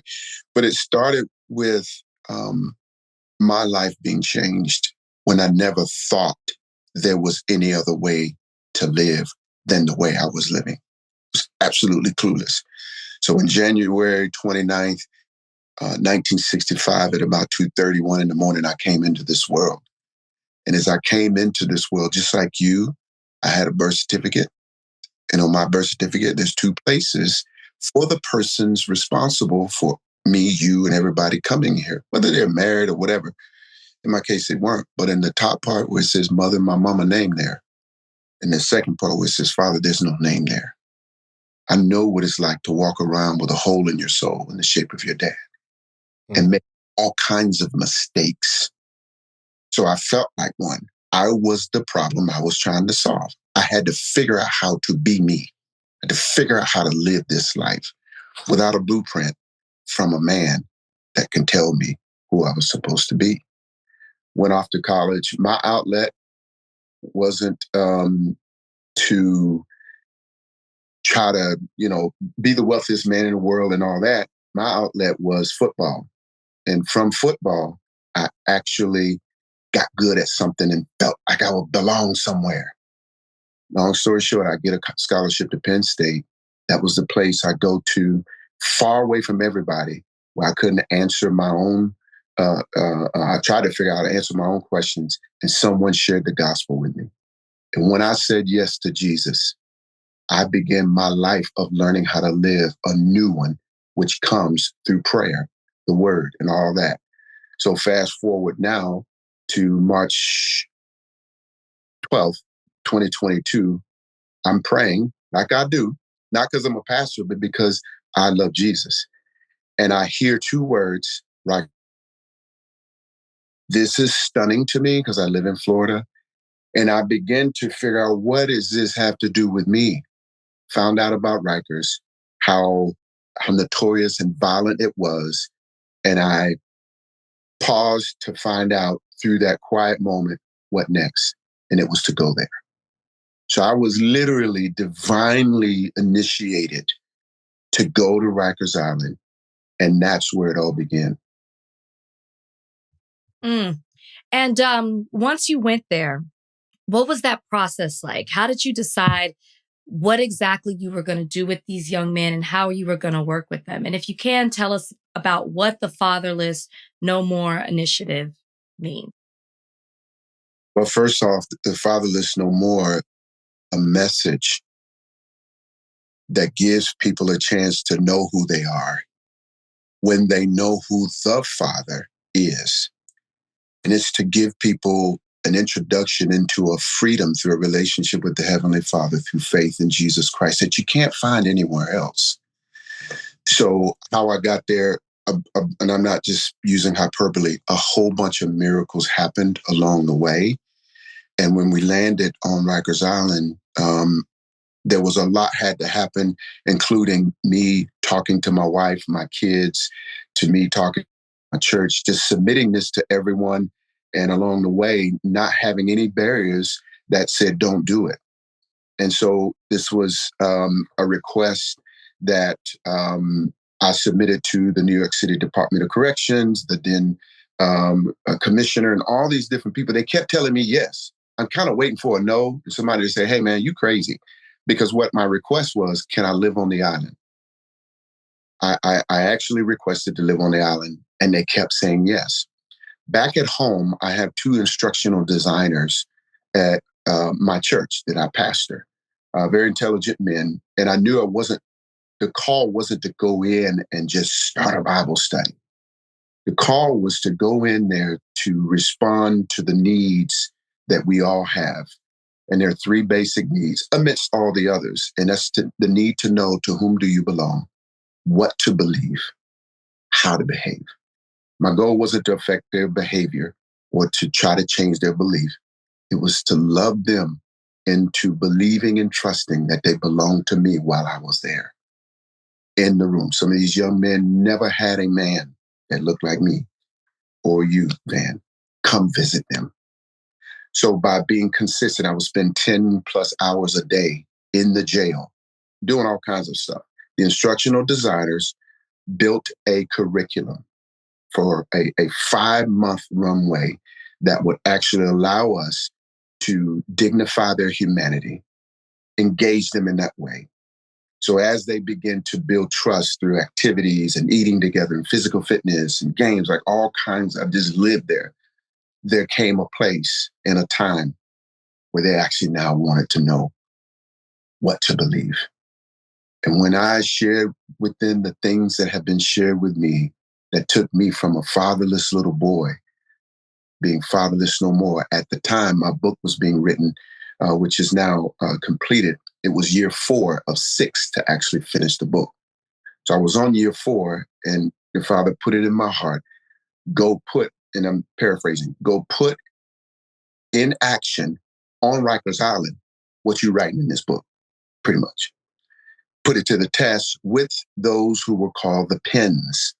Pens are persons in need. These were the savages, the demon children, those who should have never been in the same room because of what's happening with the beef in the streets. But the most improbable, unlikely group of individuals, even corrections officers on Rikers Island, would look at us walking down the hall like, do y'all know what y'all doing? Do you know who you have? And obviously we have 2, Kenneth White and Donnell Cummings, are pioneers. They're remarkable corrections officers. You need to have them on your show sometime. It would be a whole movie listening to these guys because they live on the inside. So we knew who we had. They just could not believe it. And instead of a bloodbath, they became brothers. And in that first group, we ended up with about 14 or so. We started with 16. Some guys had to go upstate to prison, and some of them weren't ready. But I baptized 11 out of the about 14 or so that stuck. Kayla, we're going to come to the documentary now. I want to talk to you. First of all, I want to compliment the filmmaking, because in the first couple of shots that you see, you get close-ups of the actual scars.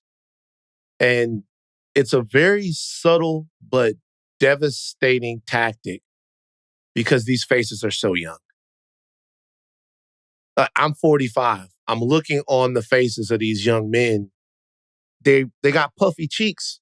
They're kids. They're they're so young, but these faces are scarred, and you see not just the emotional scars that come out through the tears, but the actual physical scars. You can tell that they've been through some stuff. But I'm gonna ask you this, because I know a lot of pastors' kids in my life, and they don't be wanting no part of it. Okay? What made you decide to get deeper into your father's mission and ministry and capture it through the documentary? Why did you want to be closer?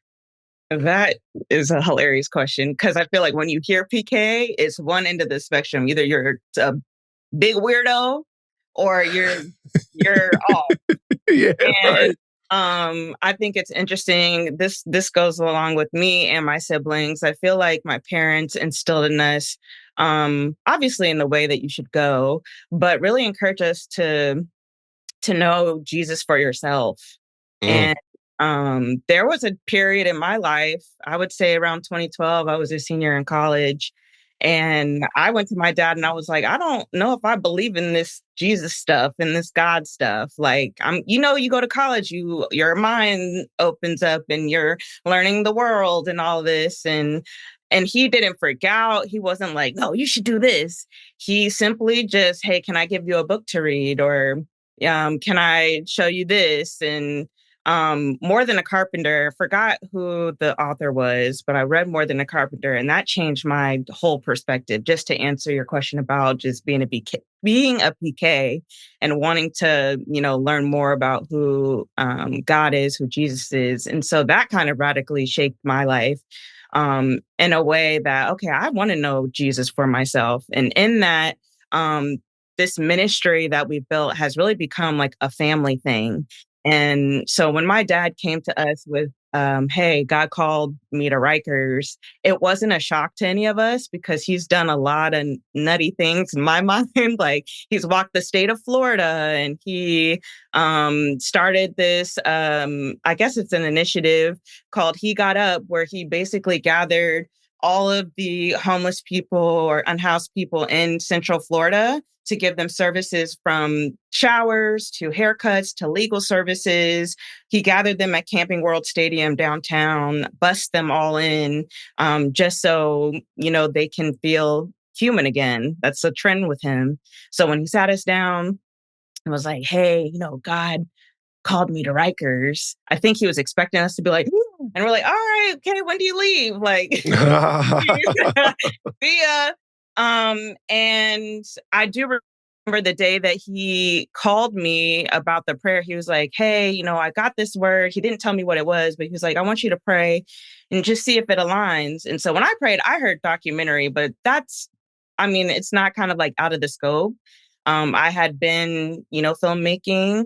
And so when he told us, I was like, okay, that could be interesting. But when he first went in, they didn't bring any cameras because he wanted to really he wanted to earn the trust of the young men. Bringing cameras in, that's what they expect. You come in, you do your little show, and then you leave. But he really wanted to build trust with them and not, alter that in any way.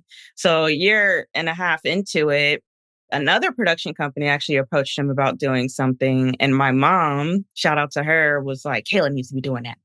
Like, why is anybody else? Keep it in the family. Wise woman. Shout out Kayla Johnson. But I was like, me and my dad will have, and sorry, this is a long-winded answer, but me and my dad were laying on the floor. We have these talks, daddy-daughter talks. We were just like both looking at the ceiling, laying on the floor. And I was like, Dad, so what's up with that documentary? Should we just start doing it? He's like, yeah, let's see if we could get the clearance. So one thing led to another. The doors flung wide open for us to bring some cameras in. So it was Ashleigh Robinson, who's the DP, and a young filmmaker, Victoria Martinez, who goes to our church. We would go up there and film. And we were just we started with the original project of making a trailer. And then the more we interviewed, the more we got to know the guys. We were like, oh, this is a film. And that's how it came to be.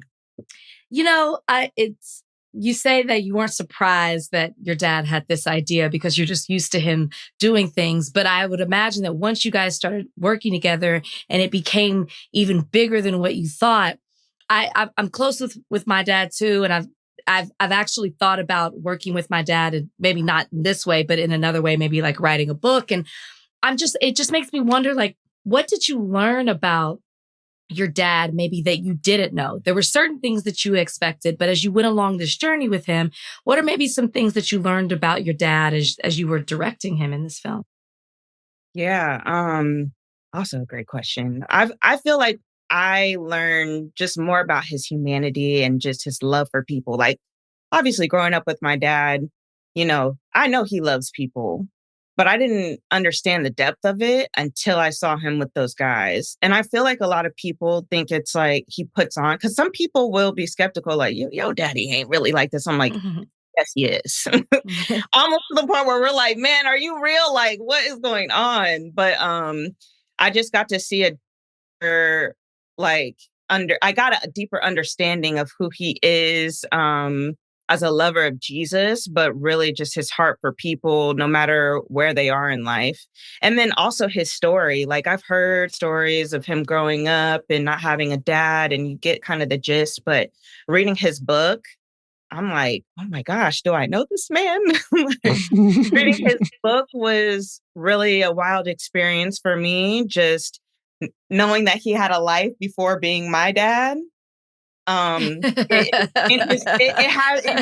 It makes my heart soften towards him, and makes me better understand why he is the way that he is.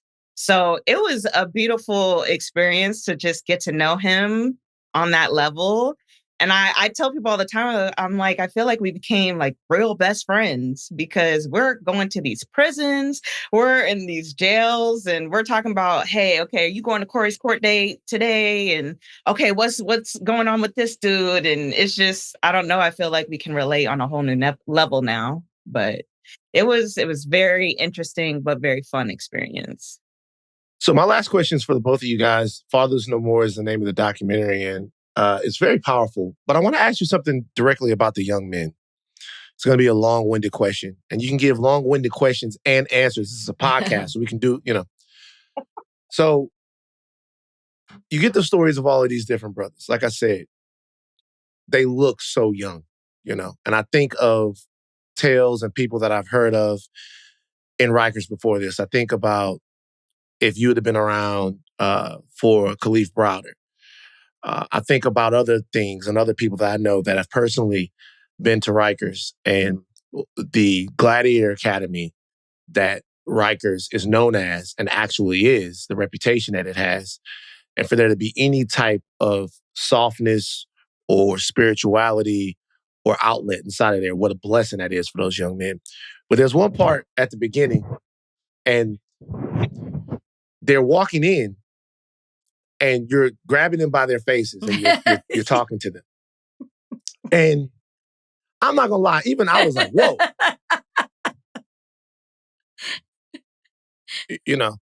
I was like, whoa. And I thought that these were the guys, these were your 5-6 year dudes, or however long. I know they ain't been that long. The guy's only been in Riker 3-4 years that you had known. And this one dude was like, yo, they talking like they from Crown Heights, Brooklyn. They're like, yo, B, I never had nobody grab my face like that before. And I'm like, yeah, neither have I. But there is, you guys have to see the documentary to see what I'm talking about. There is such power and connection there. And you can tell that the young men have never been approached in that type of way before. And it's almost like this spiritual icebreaker that brings everything else in and makes it something that you can build on and build around. Have you ever had anyone that simply wasn't ready for the type of love and the type of connection that you were ready to offer?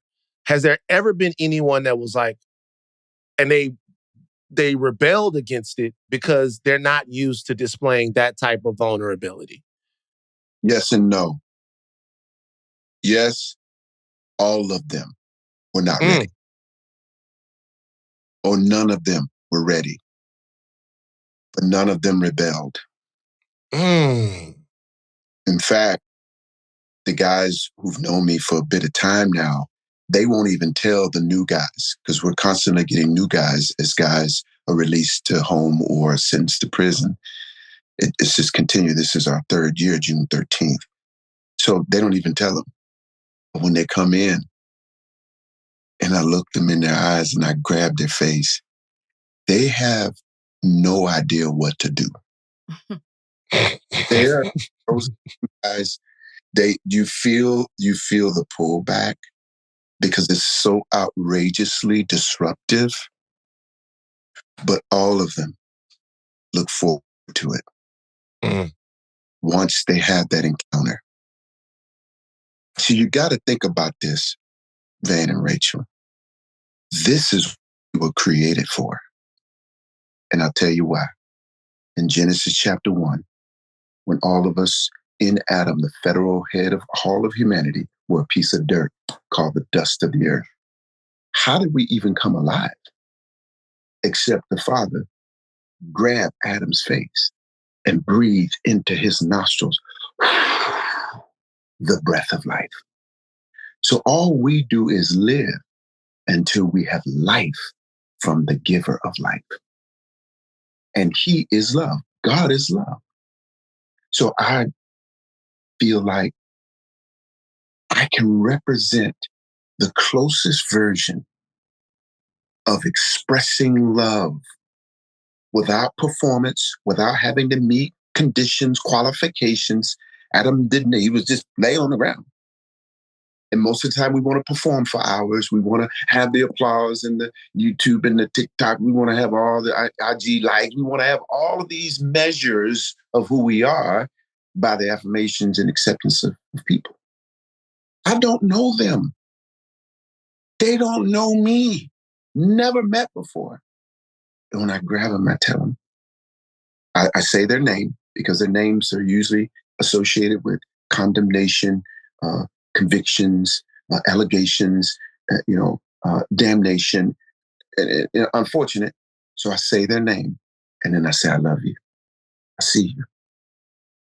I say, the Father loves you.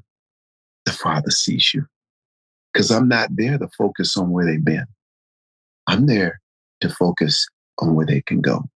They're not a problem to be solved. They're persons to be loved. So if the Father wants me to do extreme things like that, because metaphorically, he did it to me when Jesus snatched me up in college. I'll never forget. I can't even believe I'm saved. But it's been 40 years and I'm still here. And he's never left. I want to offer that to these young men.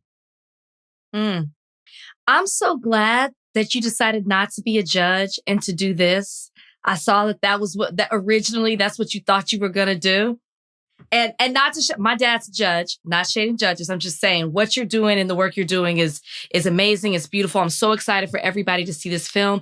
Can you tell everybody where they can catch the film, how they can support what you're doing, and just tell us what's next with the initiative? Yeah, as far as the film goes, we're on our film festival circuit. So Thursday, June 12th, we will be at the American Black Film Festival, which is really exciting, at O Cinema Theater at 4:15. So if this comes out before then, get your tickets. Link in bio at Fatherless No More Film Instagram. And then we actually just got selected to be into the Summer League Film Festival hosted by Kevin Garnett. So that'll be exciting. We'll be posting updates on those and then a few other screenings in Chicago and Nashville. So we're just on our tour right now trying to get picked up, but there are some public screenings happening in the next couple months that you can stay up to date on fatherlessnomorefilm.com. Yes. Thank you, guys. Kayla, let's talk after. Maybe we can do some business. Hey, Van, I'm with you. Already told me. I know. Dad, Van is an Oscar winner. Oh, wow. Yeah. The man is legit. For an order. Yeah, a couple of years ago. Yeah, about 4 years ago. Yeah, so you guys talk maybe after this. I thought honestly, I thought you guys had distribution. Now You know, I'm We thinking need like it. We let's do need some it. business. But I was delighted to watch it. It is a high quality piece of media, and I'm just glad that you guys exist. I'm so pleased. My spirit was pleased knowing that you guys are out there. So thank you, Tim. Thank you, Kayla, for joining us on Thank Higher you, Learning. guys. Thank y'all so much. All right, you know what? Let's get into Straw the movie. Okay. Straw premiered on Netflix on Friday. This is the latest from Tyler Perry. And it's the latest collaboration between Tyler Perry and Taraji P. Henson. Seems like a little bit of a John Q-ish movie's got them vibes. You guys just watched it. It's fresh on your minds. What were your thoughts? So, Donnie, you brought this to our attention because you were saying the people were talking about this. There's been a lot of discourse about this movie. Did you watch it? I did over the weekend. All right, so you're in on this as well. I gotta tell you, and maybe it's because of my last 12 hours and you saying I had my own straw moment. Mm-hmm. I was expecting it to be worse than it was. Okay. It definitely was typical Tyler Perry, where it feels like you're watching more of a play than a movie. That I always get that feeling. It always gives that. But I thought the twist at the end, I didn't see it. Now, I am when I watch movies, I've completely immersed myself, so I'm not trying to figure anything out. So they got me. And it broke me. I didn't cry, but I was just like, wow. Oh, wow. That's what's happening? Oh, I did not catch that. So to me, that was good. Yeah. Now, I can poke holes in it, and I definitely have issues with a lot of things in the movie, but I will say plot-wise, I was like, wow, wasn't expecting that. Okay. So I gotta say something. I'm part of the production team of Two Distant Strangers, right? We made Two Distant Strangers. And if you guys haven't seen the movie that we made and won the Academy Award for, it is a Black man reliving a police encounter over and over and over and over and over again. Yeah. And he essentially gets killed by the police in every single way that we saw people get killed. He gets killed from a no-knock warrant. He gets choked out on the ground. He gets shot. He gets the whole nine, right? The movie was made after the George Floyd protests or during, like right after, to where we felt like we were living in a loop of this every single day. For sure. So I am not about to get on a high horse about portrayals of Black trauma on screen. I'm in no place to do that, right? Because I've made one, and the reasons we made the movie is because we felt like, particularly Trayvon, our writer and director, Trayvon Free and Martin Desmarais, we want to tell a story about how it felt being in a Groundhog's Day loop of police killings in different ways. It's very powerful. Very powerful. It's pretty powerful. So I'm not going to tell anybody that watched this movie that felt like this mirrors their life or how hard it is to be a Black lady in America that they doing too much. But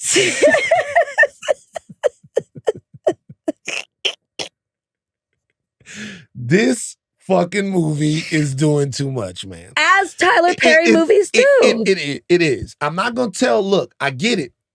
Because a lot of times it feels like too much. What was the final straw for you where you were like, all right, now that is too much? So I live tweeted the movie as I watched it yesterday. Oh, no. Okay. All the way to the end, spoilers included. Don't look at the tweets if you don't want to spoil the movie. You have to understand that in the first 11 minutes of the movie, like legitimately, the first 11 minutes, she loses her daughter. All right. Despite what we figure out, she loses her job. That was not 11 minutes. Shit. Really? So, wait a minute. So, maybe not 11 minutes with the job, but she loses the daughter, the police. All of this stuff is happening one by one by one. Then she comes back. She gets evicted. Her shit is thrown on the motherfucking It's raining. lawn. It's raining. Her daughter's medicine's thrown all out. The Her daughter's sick. medicine is thrown out. Everybody treats her like shit except for one person. Everybody treats her like shit. I'm watching the movie and I'm trying to figure out, yo, what the fuck is happening right now? Like, what's going on? And it seemed like we were stacking trauma like Jenga and trying to see Yeah, I think that was his point. what was going to make the Jenga thing fall over. The final straw. But the final straw was actually the first straw. By the time I get to the end, and just to spoil the movie, you figure out that the kid is actually died and she's having a prolonged psychotic break throughout the entire film. Yeah. I guess my question, and once again, coming from the purview of having made one of these and had it being rewarded and all of that stuff, I guess my question is, we had a direct point, and our point was, we're so determined that we're going to figure this the fuck out. The last thing you see is a smiling Joey Badass looking into the camera saying, you know what? I'm going to get home to my fucking dog. That the last thing you see in our film, I have to personalize it because I don't want to be a hypocrite, is that character alive. Alive and going, we going to figure this the fuck out. That was the part of the movie that Puff didn't like, by the way. Puff didn't like that. He wanted him to die? Man, Puff came on Two Distant Strangers and tried to change everything. Well, doesn't that sound like him? He tried to recut the trailer. He was like, nah, man, we can't end with the coming home to the dog. We can't end with that. We got to do something different than that. I'm like, the movie's shot. He's like, yeah, but you know, it's like coming home to the dog. Like, what you mean we coming home to the dog? I'm like, yeah. So Trayvon wrote the movie and we did the movie and the movie's done. We just need your money. We just need you to get out here and give us the money and go sell the money and all of that stuff. Like, the movie's done. You can't change the movie. Yeah, but man, for me, it's the dog. Hey! The movie's done. It was the last line is powerful. He didn't get it. So, but in films like this, in films like Queen and Slim, in other movies, it seems like the trauma is the lesson. That's what I think people have a problem with. It does, man. You think that the trauma was the lesson here? Yeah. It seems like with this movie that the trauma is the lesson. The lesson is just look how fucked up everything is. Because if not, then what's the lesson? See, that's not the lesson I got. Okay. I got the lesson was similar to something we saw in Magazine Dreams. Go see it if you have not seen it. There's a lot of talk about being invisible and about in this movie. They don't use the word invisible, but it was nobody sees me. Nobody understands what I'm going through. People see the decisions that I'm making, but they don't know the choices that the choices that I'm left with because of what's happened. So to me, as I watch this movie, this is a woman who, and Sinbad's character, right? Like, he's talking about how she sees him despite all the things that she's going through. She can't feed her daughter at times or doesn't have money. Lunch money is a big thing in this, but she gives him food or she gives him her last change, but she can't pay for her rent. She sees him, but nobody sees her struggle or sees what she's going through or tries to take the time to see her, to understand her. That was the lesson. One of the lessons I feel like that I got. Yeah, there's trauma in it. And it to your point, it stacks and stacks and stacks. And it's like, okay, like, you're literally throwing everything possibly in here. Particularly, I felt that way when she tells the story of giving birth. It was like, then it became a Black maternal health, highlighting that as well. And I was like, okay, we're throwing everything in here, which is unnecessary to me to get the message out. But the message to me was, we need to take the time to see and understand people, because you never know what decisions people have to make or what choices people are left because of decisions or things that have happened to him. That is what I took from it. And I literally just finished it in my car. So maybe it's fresh, but that's what I got in it. And I watch a lot of Tyler Perry movies because I just can't turn away from them. Mm-hmm. And I'm typically critical as to how it rolls out. Again, I always say it feels like a play. There's a lot of overacting and exaggerations to me. But I understood the message a lot more in this one than I have in other Tyler Perry movies. So I understand what the term see me means in terms of, societally, but I would argue that they did see her because everyone was trying to crush her at every turn. Like, you have to see an insect before you step on it. Now, unless I have no understanding of Black culture and Black community, this portrayal seemed unbelievable. And let me tell you what I mean. I'm from South Baton Rouge, Louisiana. I lived off GSRI in Gardere, in South Baton Rouge, in the Froggy-Moore projects. Froggy-Moore, everybody gonna be like Froggy-Moore projects in the fucking in Gardere and Hermitage subdivision, all of this stuff. Mm-hmm. I can't think of a time, because all of these people in this movie that are shitting on her are Black. Mm-hmm. Her boss is Black. Mm-hmm. The teacher at the school is Black. Yeah, I think that's part of the point. I don't believe Except for that. the cops. Except for the cops. Well, one of the cops is white, but then two of the cops are white, then the other ones are Black. Tiana Taylor having a full beat as a cop. Like, she was beat down. Like, she could wig walk laid, like walk a red carpet. She had a full beat as a cop. And maybe things have changed now, right? I'm unfamiliar with the part of the Black community that sees somebody struggling like that. Like, that sees somebody struggling if they the landlord. By the way, landlord's not portrayed really well in this one.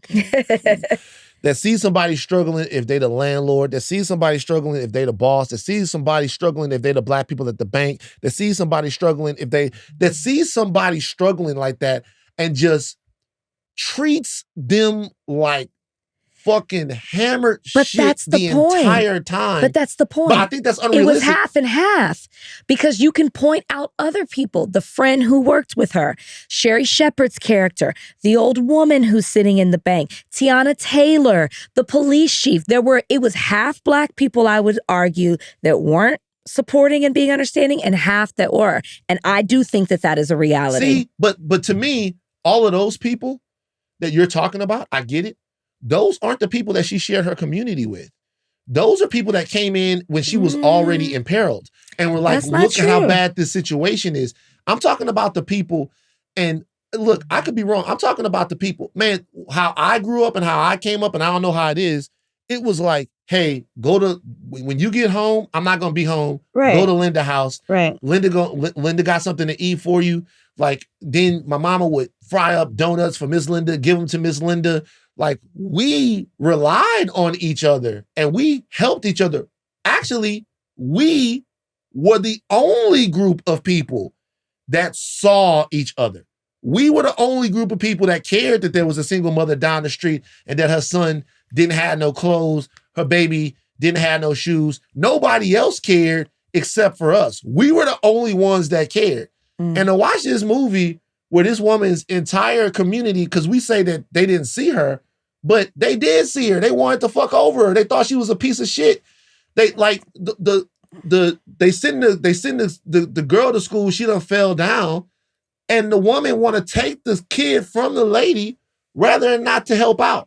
I don't know. I'm not from that. I when I say that sometimes these caricatures of Black people and us in community with one another, like, you can say what you want to say about our movie, and I accept all the criticism about it because it is a lot of trauma that we're giving. Mm-hmm. But there's Black people in love in our movie. It starts off with people coming together. It starts off with understanding how the police actually disrupt the love and expression of Black people and how we communicate and deal with that, right?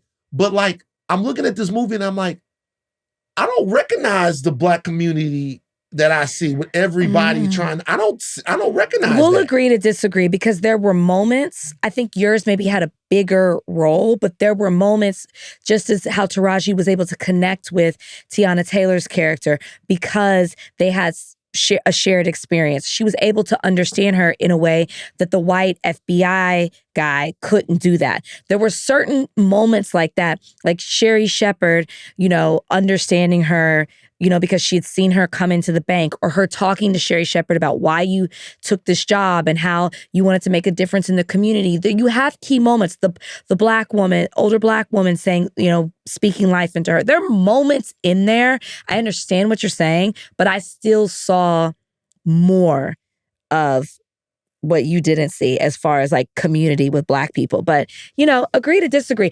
This is one of the better movies I've seen from Tyler Perry in a while. It was better than Divorce in the Black. Okay.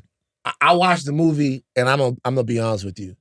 Call me a hypocrite, and I will be one. I was fucking appalled. Is this what your tweets say? I did not. Let's go through some of what your tweets were. I live tweeted the entire thing. I live tweeted the entire thing. I was fucking appalled by the sheer density of pain that was able to be packed into this movie. No one to help this sister until she became a convict. Then she became the face of a movement. And then like the whole thing, the ante kept being upped to the point to where I just wanted to throw my fucking cards in. The movie broke me. I folded. Let's go. Wow, you really were. No, you were posting pictures. Yeah. I live tweeted the whole movie. I don't even know where to start. It's too much.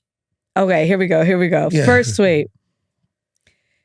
They took her daughter. Her boss threatened her job. She got cursed out at work. I'm 11 minutes in. 11 minutes in. She got ran off the road by the police. Cop threatened her life. She lost her car. She lost her job. 17 minutes in. The boss refuses to give her last check. She came home.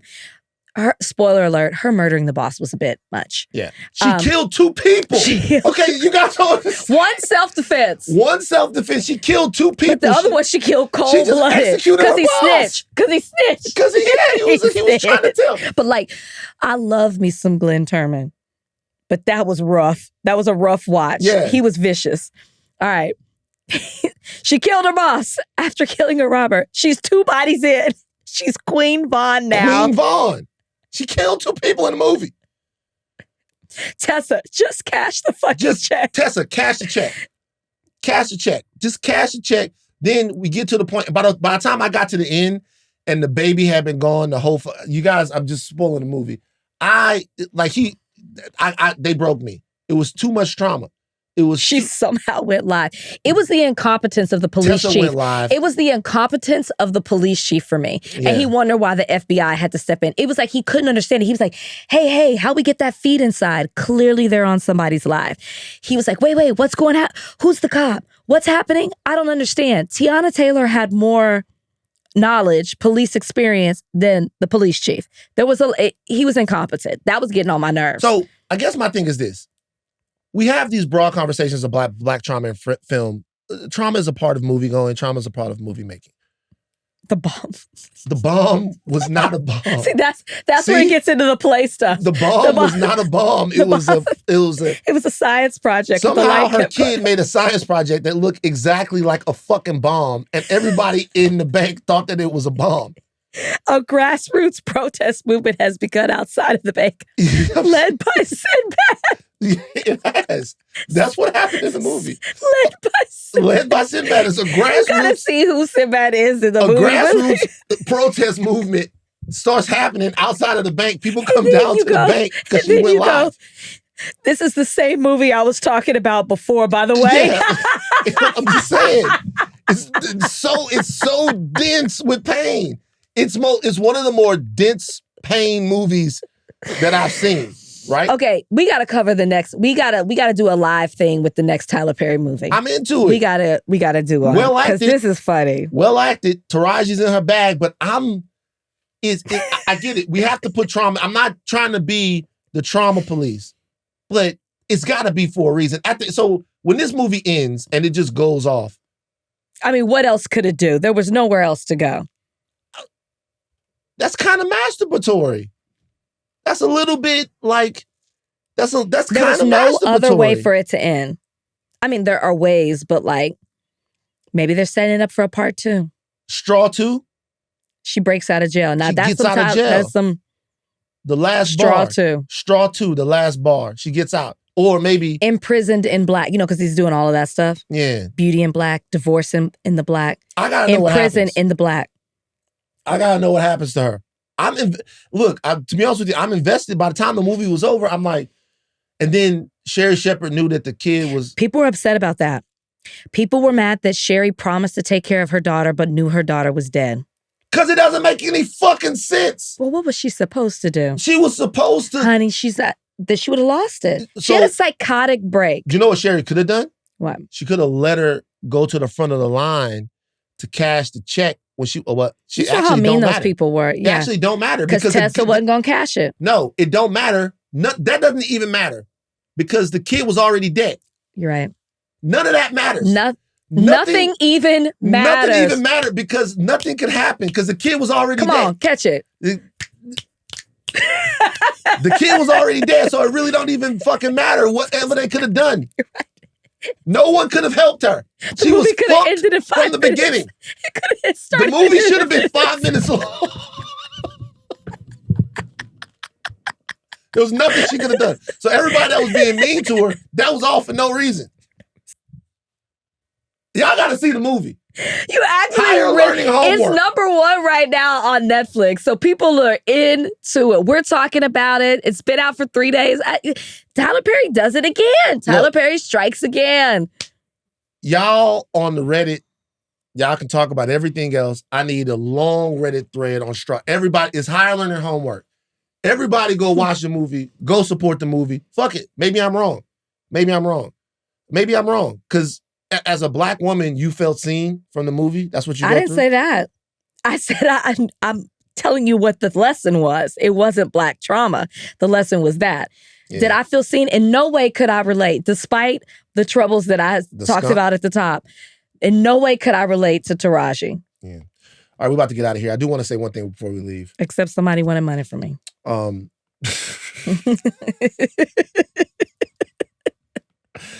I'll say something before we leave, and this goes out to my G Copper, Brownie over there.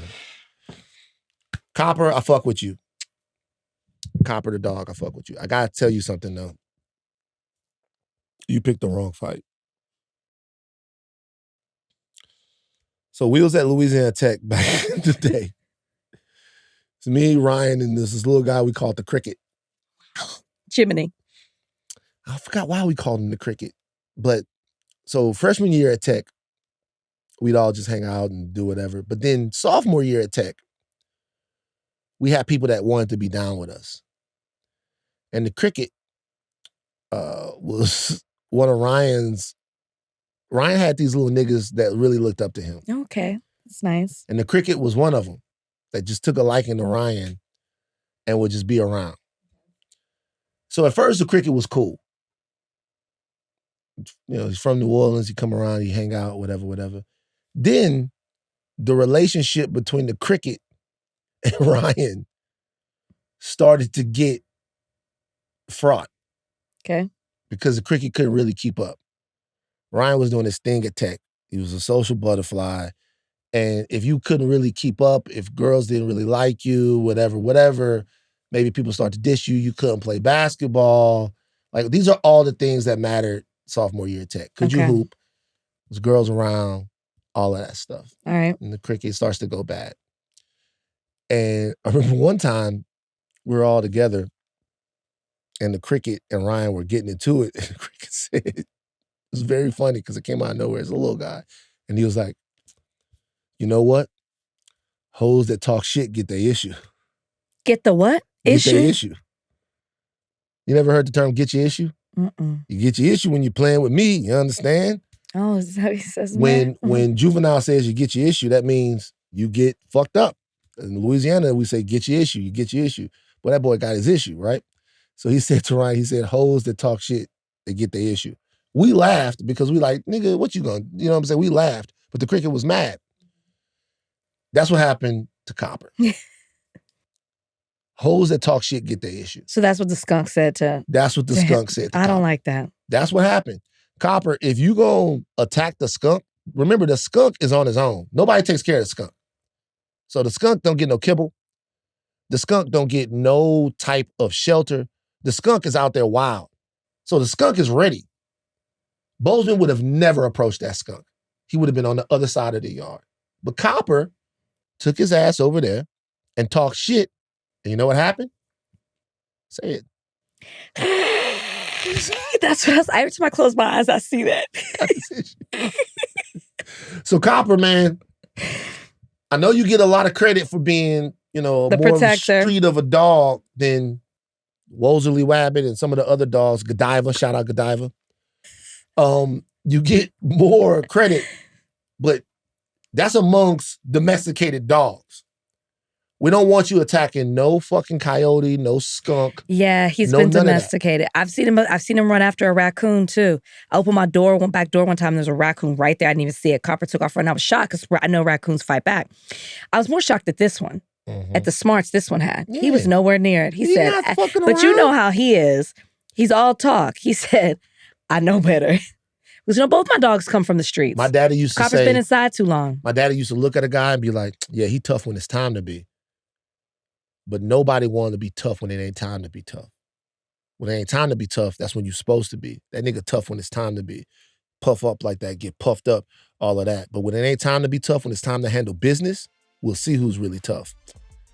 Copper, know your role, bro. Okay, all right, enough. Let's go. But do not stop learning. I'm Fan Lathan Jr. I'm Rachel Lynn Lindsay. Bye, guys.